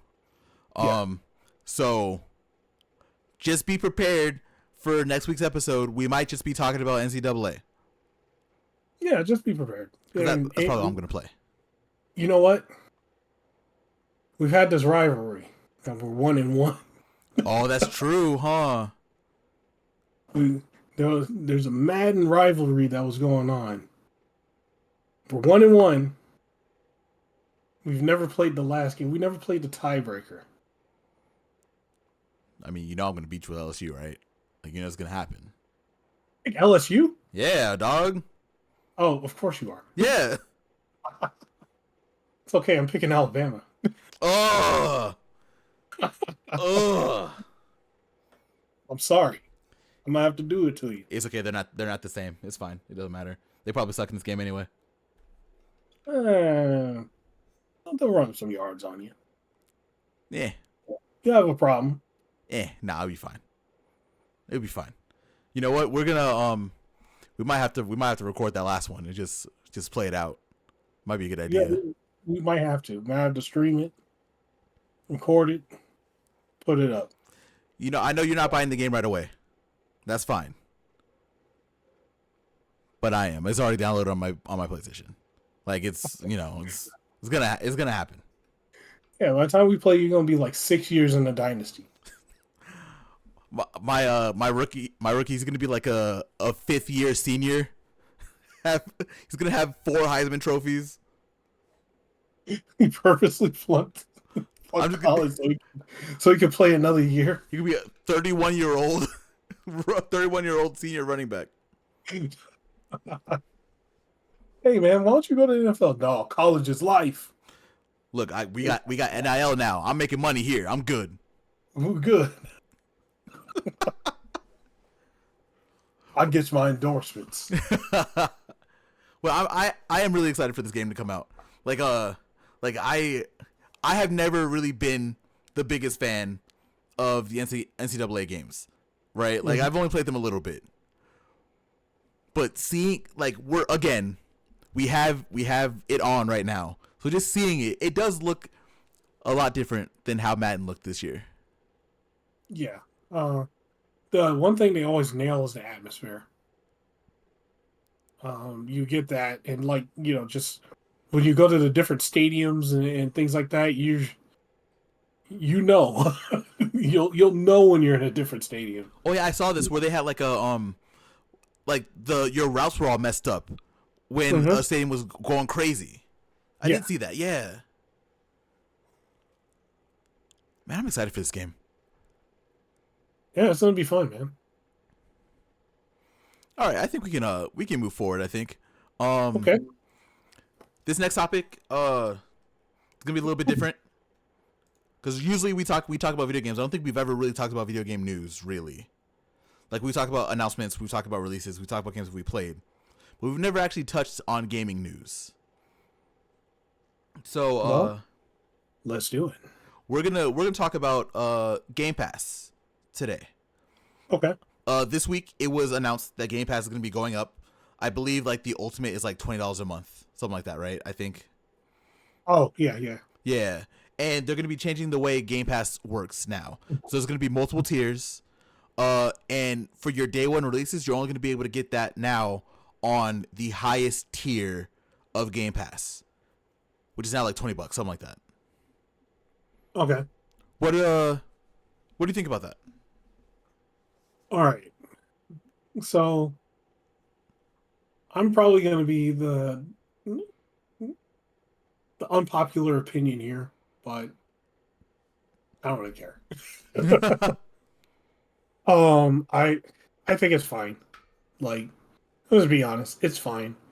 You're getting for what, $25. You're getting day one games, and even if it's not day one, you still have a huge library of games that you can play. You can download, you can play to the full extent. There's no, there's no lockouts, no anything like that. There's nothing crazy going on. You get to play full games, right? It's probably one of the best things you can do if you're tight on money or something like that. Get Game Pass. Yeah. $25 a month. You have thousands of games and some day one games. Well, I don't say thousands, hundreds of games, and then day one games too. I don't think it's a big deal. I have the price breakdown for you now. Okay. So new users will be they'll be getting Xbox Game Pass Standard, which is kind of like EA Access, right? So you'll get the back catalog, but it doesn't include the day one games, and that's gonna be $15 a month. Okay. So that you still get your live gold, so you're still gonna be able to play things online, stuff like that, but you're just not gonna get the day one releases, right? They're also changing it to where if you're an existing user for console, they say it's console specifically, but I'm pretty sure it means everything. you only can stack up to 13 months going forward. So you're not going to be able to like, you know how like PlayStation on PSN you can kind of stack it so where it won't expire to like 2028. Oh, you used to be able to, Yeah, but not anymore. yeah. So the Xbox now can also not do that anymore, which makes sense. Whatever. And then Game Pass Ultimate, which includes PC and console, is going to be $19 a month. Okay. That's all it is. So it's really everything is going up by like maybe $2-3. Nothing too crazy. I mean, if you're really complaining about $2-3, yeah, you got some other problems. I told you about this. I think I told you. I don't think I told the podcast that I want to cancel PSN and Game Pass anyway, right? Because I just want to start. I kind of just want to start buying more games on Xbox specifically. Yeah. Because Game Pass, like developers still get like a cut, but it's not as big of a cut as just buying the game, right? Right. So I did cancel Game Pass. It happened at a really bad time because I canceled Game Pass and like the next day this news came out. So I was like, oh. But no, I want to kind of cancel Game Pass anyway. So I finished Persona 3 because I played it on Game Pass even though I own it on PlayStation. And then I just cut it because I don't want it anymore. I think Game Pass is still the best value in gaming. If you want to play games like on the cheap, you should be just on Ultimate anyway. I mean, if you don't have a PC, I guess that makes sense. But realistically, just get on the day one if you really care about day one games. Hop on that. It's a couple more dollars. I think console specifically, I think it's like $11. Yeah, so console was $9.99. Now it's going up to $11.99 if you want just console Game Pass. Right. Or 14. And PC is 11. My bad. Okay, so still not bad either way. Yeah, it's not bad. It's still the best value in gaming. If you're okay with like not buying your games all the time, Game Pass, like it's right there. Still the best value in gaming. Like I used to have Game Pass a long time ago. I haven't had Game Pass for like 5-6 months now. The only reason I stopped using Game Pass, one, I was buying more games anyway, and two, I never use Game Pass to like just download a bunch of games and play them fully and never buy them, right? Like I always use Game Pass as like an extended demo. Mm-hmm. So I could play the full game for what? As long, I usually do like, for me, it's like an hour and a half, 2 hour rule, right? If I'm not really interested or I don't think I want to play the game after that, I just, get rid of it and try something else. But eventually it gets to a point where it's like, it's not worth it. When you're using it in that aspect. When you're using it in the other aspect where you're, literally downloading full games and playing them and, finishing them and, playing the new, day one games. Oh, it's beyond like the best, best deal in gaming. I would say like if you want to buy the games or use it to, demo those games, it's not really as good of a deal. No. You do get games like for a little bit cheaper, like the way you're using it. You do get games like a little cheaper, like maybe like what $5 cheaper or whatever. Yeah, and the DLCs. But the one thing that I will say that is cool on Game Pass is the perks, because they give you all those free downloads and stuff for a whole bunch of other games and things. Mm-hmm. Like every month, even though I played it like, I don't know, a few times, but the Phantasy Star game that was on there, Phantasy Star 2. Oh, yeah, PSO 2. They literally have these things that they give you all these packs like every month. So I had like all these credits and shit. I logged in once and it was like took me like 30 minutes to sort through all that shit. That's how much I accumulated. But besides that though, like um Game Pass is a great deal, but the way I was using it personally wasn't worth it. That makes sense. But yeah, you're gonna see a bunch of people, if you haven't already, freaking out about the Game Pass price update. We broke it down. If you're not into it, like neither of us have Game Pass anymore, right? So like if people aren't into it, that's fine. But I still think no matter what, it's still the best value in gaming. If you're just straight up like just playing games, go for it. They have a bunch of stuff on there that's really good. Oh yeah, they got a great selection. But I personally like Profit, like kind of what you were saying. I just kind of want to start buying my games now. Like I just want, like I said, I played Persona 3 on there, even though I have a copy on PlayStation, because I was like, oh, I can get the DLC free. No, bro, I'll just buy the DLC if I want to play the DLC for it. I'll just play it on PlayStation. Not that big a deal. Yeah. Well, and the other thing too is like that's where it gets to, there's like a gray area, right? Like I want to support this company. I know downloading and playing the game kind of supports them, but us being in the actual game industry, Mm-hmm. one of the things we do know is sales is what fully supports a company, right? Like us buying the game holds more weight than just downloading it and playing it. And I guess like there's one thing people don't understand about just the games and game industry in general. If you're playing them all for free and you don't like actually buy the game or like support the company, the game ain't gonna be made again. I could guarantee you that right now. The game either is not gonna be made again or the company's going under. Look at a good example, Hi-Fi Rush. Yeah. That studio. Everyone loved Hi-Fi Rush. I enjoyed Hi-Fi Rush, right? But realistically, it was never marketed. It just kind of came out, right? And how many people actually bought Hi-Fi Rush? No. Well, there was a couple of things too, right? Like um the main guy left Mm-hmm. and then he took like all the main players off the team with him.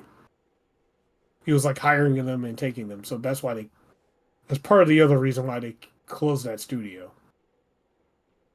It's sad. Yeah, like because probably like all that was left was like none of the main people and like probably QA. Probably what was left. Damn. And meanwhile, they're trying to pitch Hi-Fi Rush too. I wonder if it's the other studio. No, it sounds like from it was Tango, and Tango was when they did their release. They were talking about how they were planet prepping for Hi-Fi Rush 2.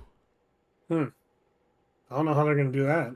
I mean, they can't anymore. They're gone. But they were prepping, and then they got shut down. Right, because like they didn't have any of the players.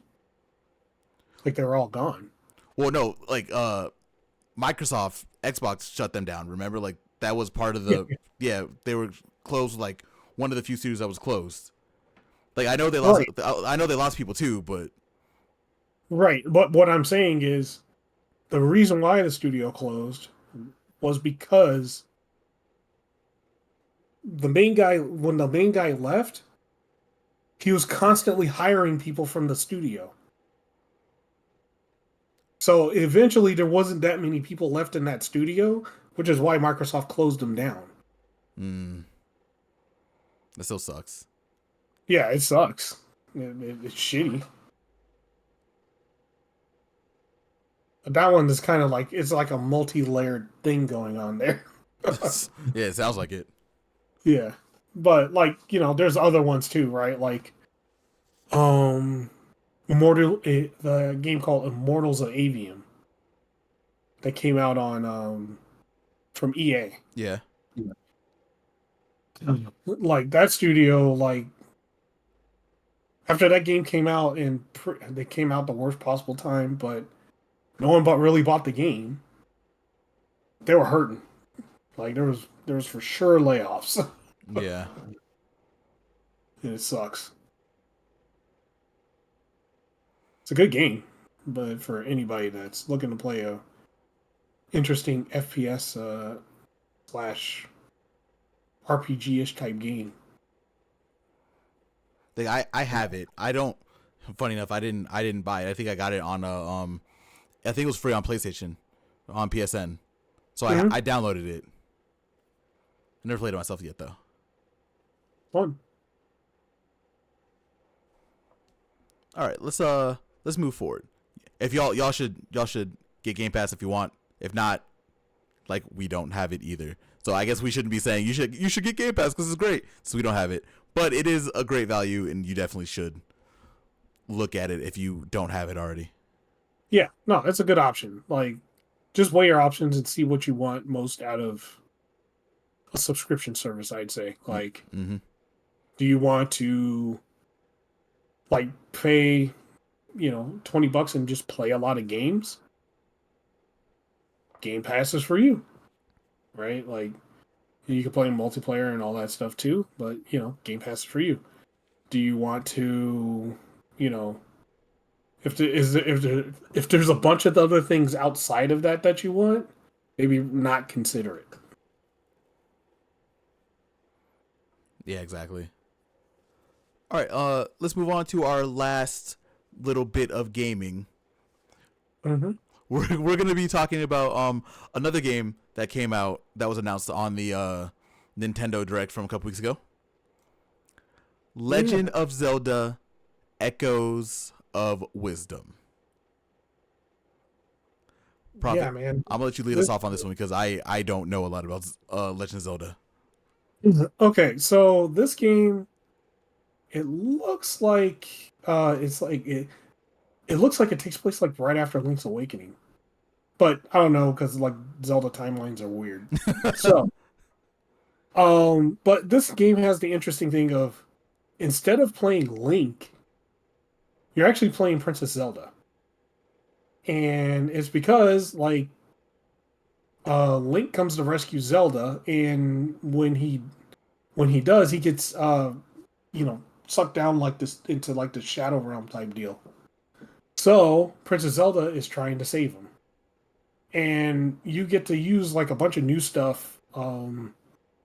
Like it's literally like you can collect a bunch of stuff, and you try to use it to solve like puzzles and use them in combat.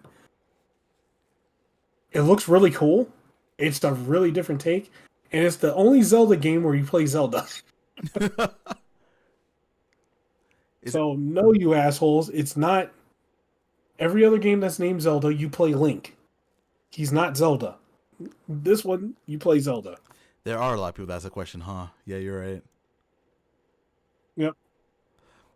I think the game's really interesting. As someone who's not really that big of a Legend of Zelda guy, like I think this one's really interesting because of like all of the problem solving that you can do through the game, like you were talking about. Like Zelda's able to take something, like she could take chairs and tables and even like enemy monsters, and just use them to go through the world, and it's so ambitious. Like we don't get, like I know we talked about Kinisugami, which is ambitious too, but this game is like it's kind of like on another level, even from that. Well, that's just what Nintendo does. If you've seen, play Tears of the Kingdom. Yeah, that's true. That whole game is just nothing but ambition. It's just that game shouldn't work, but it does. Especially on like a Switch, right? Yeah, it shouldn't work. That's all I'm gonna say. It shouldn't work, but it does, and it works damn well. This, yeah, like you can collect monsters and things like that too. So, see, I'm gonna have a problem because no monster in that world is not gonna be collected. I'm gonna see a monster and I'll be like, "Oh, you're fucked, dude. I'm collecting you. You're totally screwed." See a random box. All right, getting a random box. You know, just everything. And the way they were talking about it seems like there's like not a limit on what you can collect either. So you can literally just collect a copy of everything and just use them. Yeah. Like this game, this game's so interesting. Yeah, it looks fun. And I can't wait, can't wait to try it out. I think it comes out later this year, which is also insane. But yeah, did we got a release? Did we get a release date? Actually, let me look. I can check right here. Wait, no, that's a Switch. Oh, September 26th.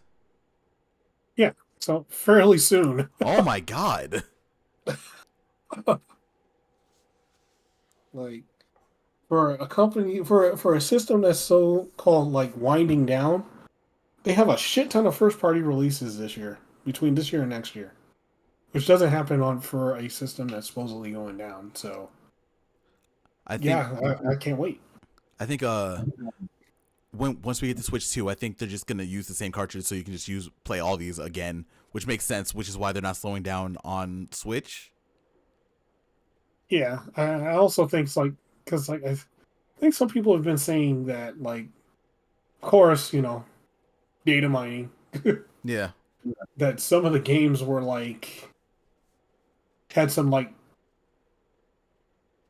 like higher resolution modes that are not supported by the Switch. Oh yeah, so they're definitely just making these games and just getting them ready to be like higher, quote unquote, higher quality, higher fidelity on another platform. All right. They're pretty much going to be doing what PS5 and Series X has been doing. Right? Exactly. Like, yeah. You wait a year and your whole Switch library will probably be have a new, was it an updated version of it that they were doing on PS5 and Series.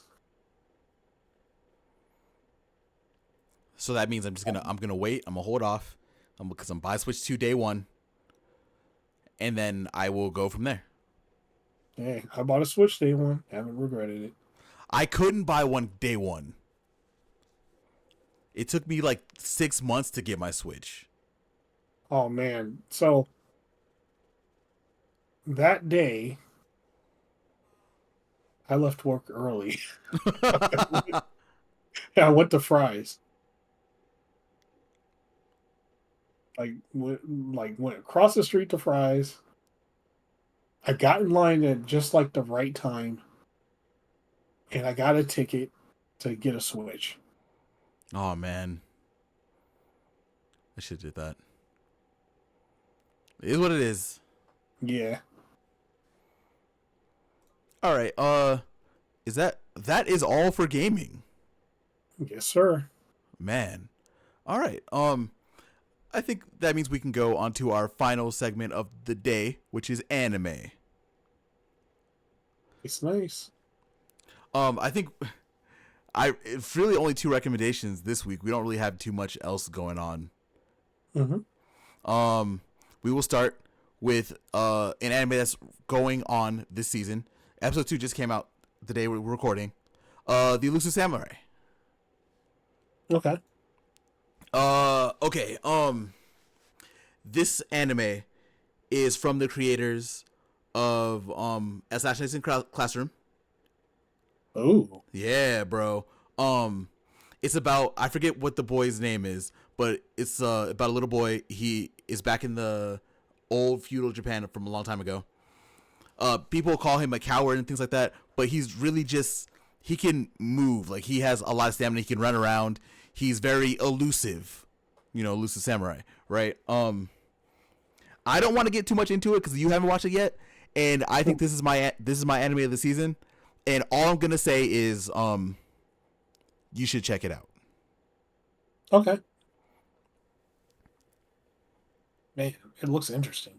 It is. Like I said, I don't want to spoil this. I don't want to say exactly what's in this, because the way that the show turns is incredible.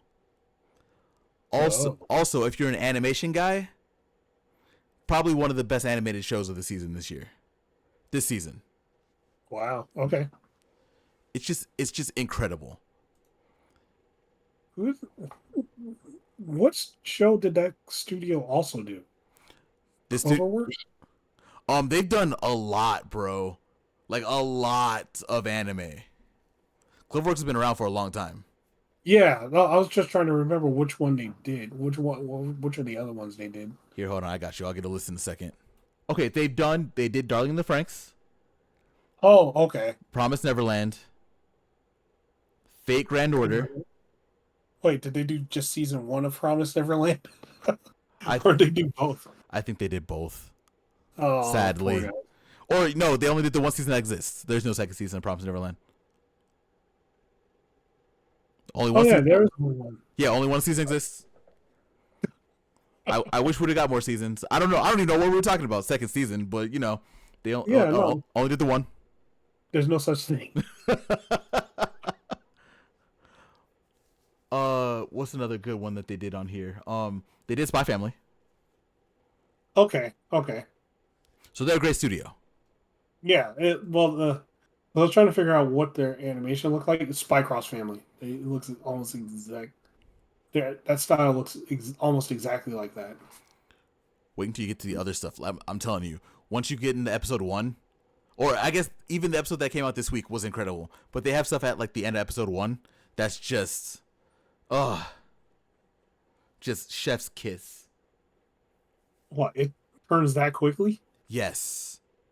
Oh, damn. Okay. The first part is like the first part of the episode 1 is kind of setup-y, where you're kind of getting introduced to a couple people, right? Mm-hmm. Then when the turn happens at the end or near the middle of episode 1, things completely change. Oh, okay.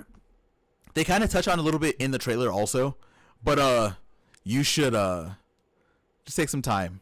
Eventually, episode 3 comes out pretty soon, so if you wanted to do like the 3-episode rule, you can check it out. I was convinced at the end of episode 1, and then episode 2 just convinced me that this might be my anime of the season.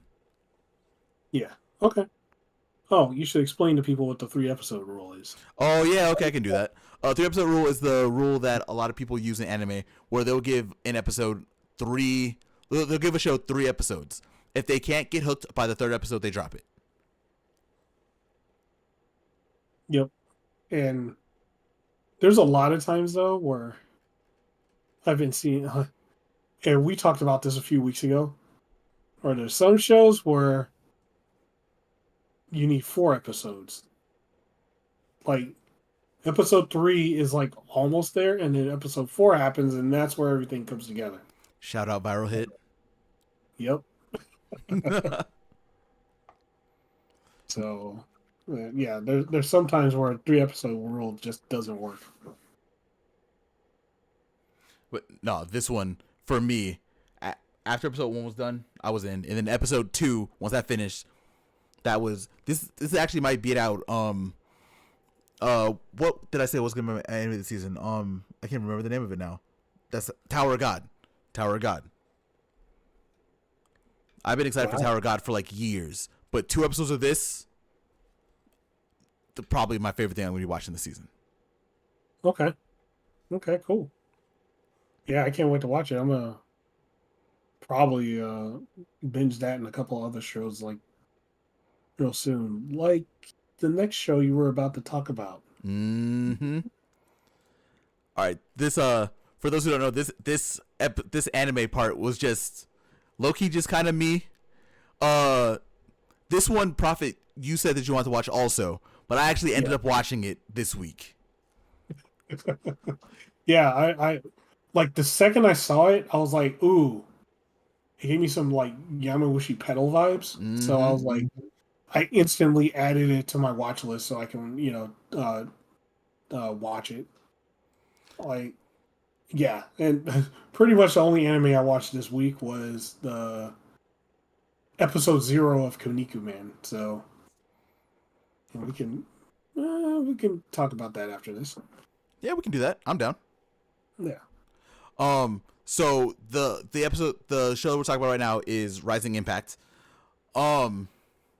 It's hard to explain this show. This show is about little child, little blonde kid. He has to be like in third, fourth grade, super young. He wants to be the world's longest hitter. So he was playing baseball, like in the woods with his friends.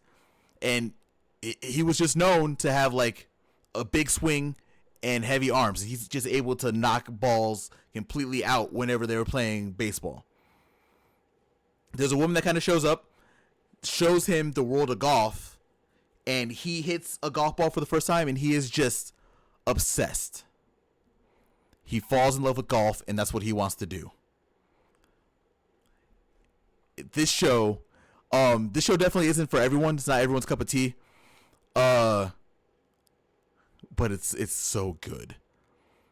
And the whole first season's already on Netflix, so you can watch the whole thing right now. I feel like it's this one is worth the 3-episode rule for sure. Mm-hmm.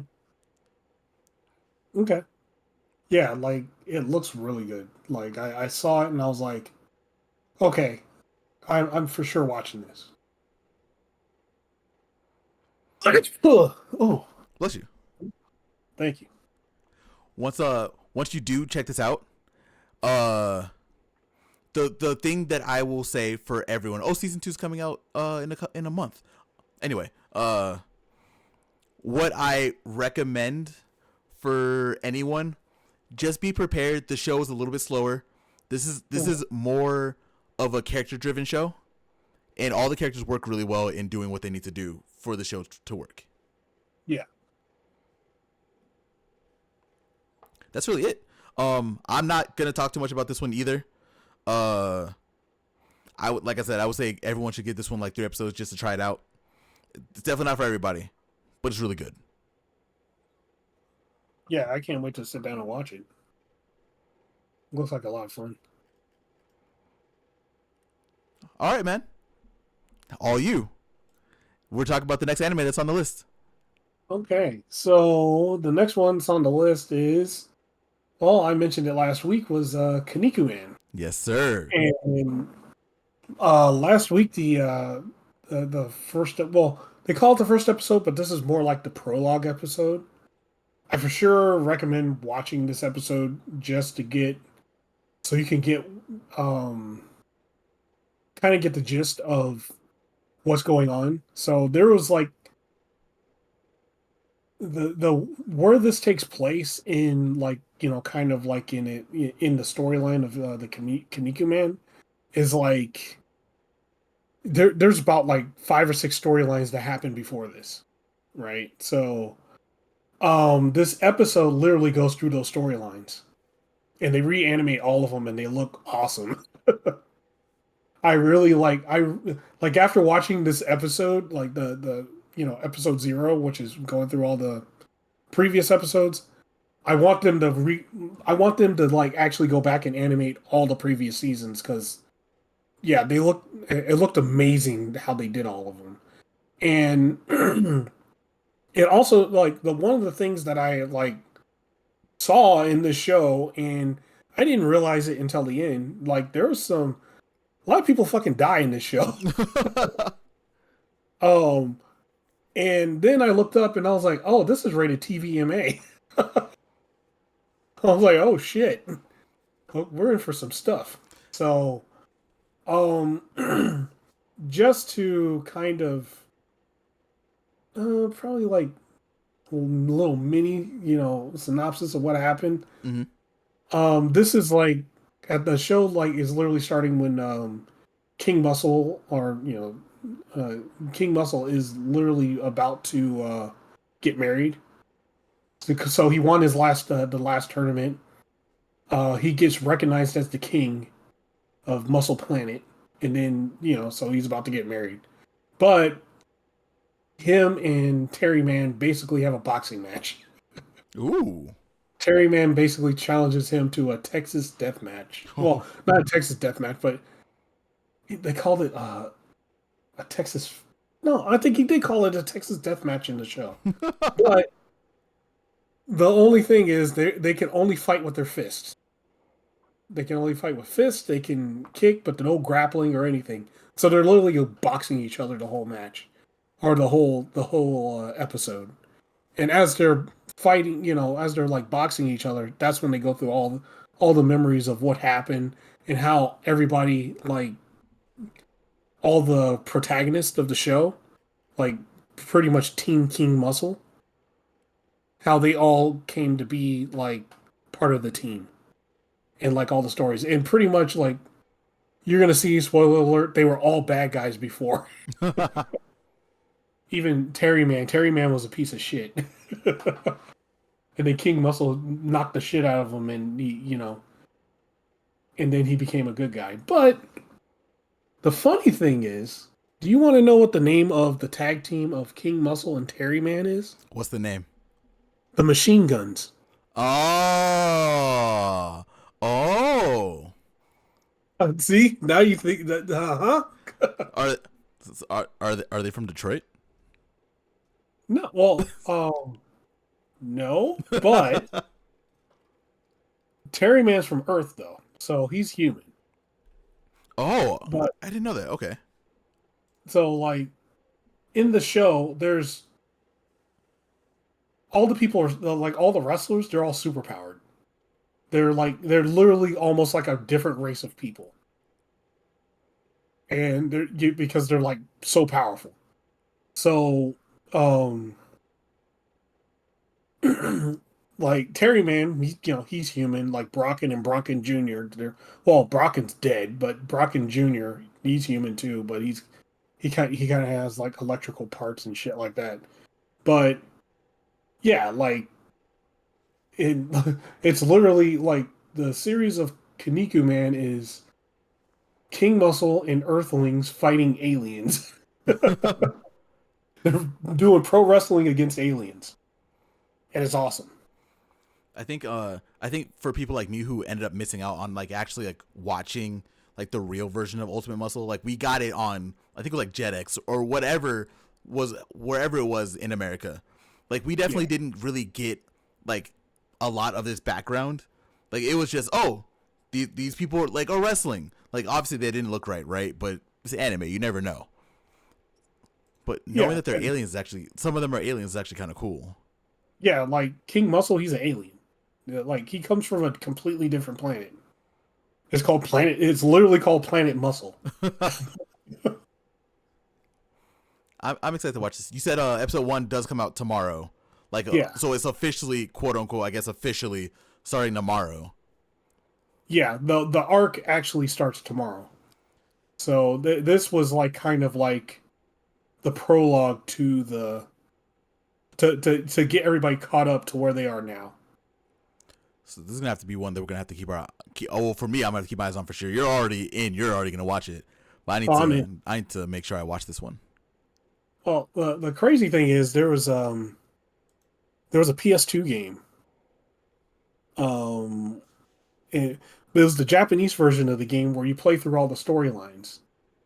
So I've played through the storylines, but can't read Japanese, so I couldn't fully understand what was happening. But I played through those storylines, so it was cool to see like what those storylines were about.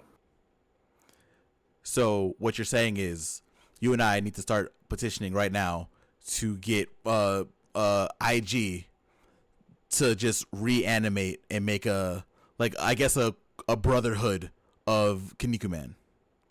Yeah, they should. Like they got some shit in there, dude. Like there's literally a whole arc where like some like say like the King arc, right? Where like they're fighting to see who's like the true King Muscle, Mm-hmm. There's like all these other versions of the so-called heir to the throne. They all pop out and they all have their own teams and their own armies. And it's literally like everybody fighting each other just to get to that. I would love to see that. Cause like you got one in like a combat fatigues and shit. There's like a Hawaiian one. There's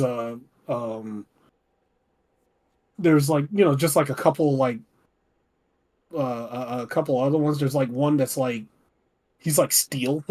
Oh shit. It's like there's like a bunch of like crazy variations of them. So yeah, it's cool.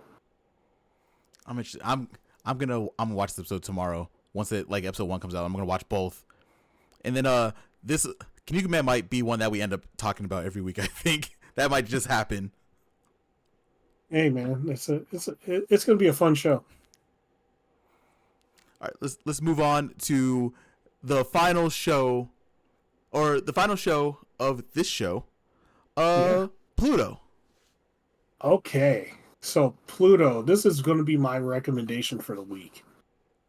I don't know why, but I have heard no noise about this show ever since it came out. I watched it when it, the first week it came out. Mm-hmm. It's amazing. It's probably one of the, like, by far, it's one of the best like shows I've watched. It's 8 episodes. It's literally like a different telling of Astro Boy, but it's like a darker version of the story. So, like, to kind of like get in a little bit of detail, like, um, so there was a war. There was a war like with that like humans. We use cyborgs, or not cyborgs, but like literally robots to fight this war. The robots were like, they have one order that they can't do. They can't kill people, but some of the robots were going against the order, right? Um, and after the war, a bunch of the robots were repurposed. So we follow one of the robots, and he's like, uh, he's a detective.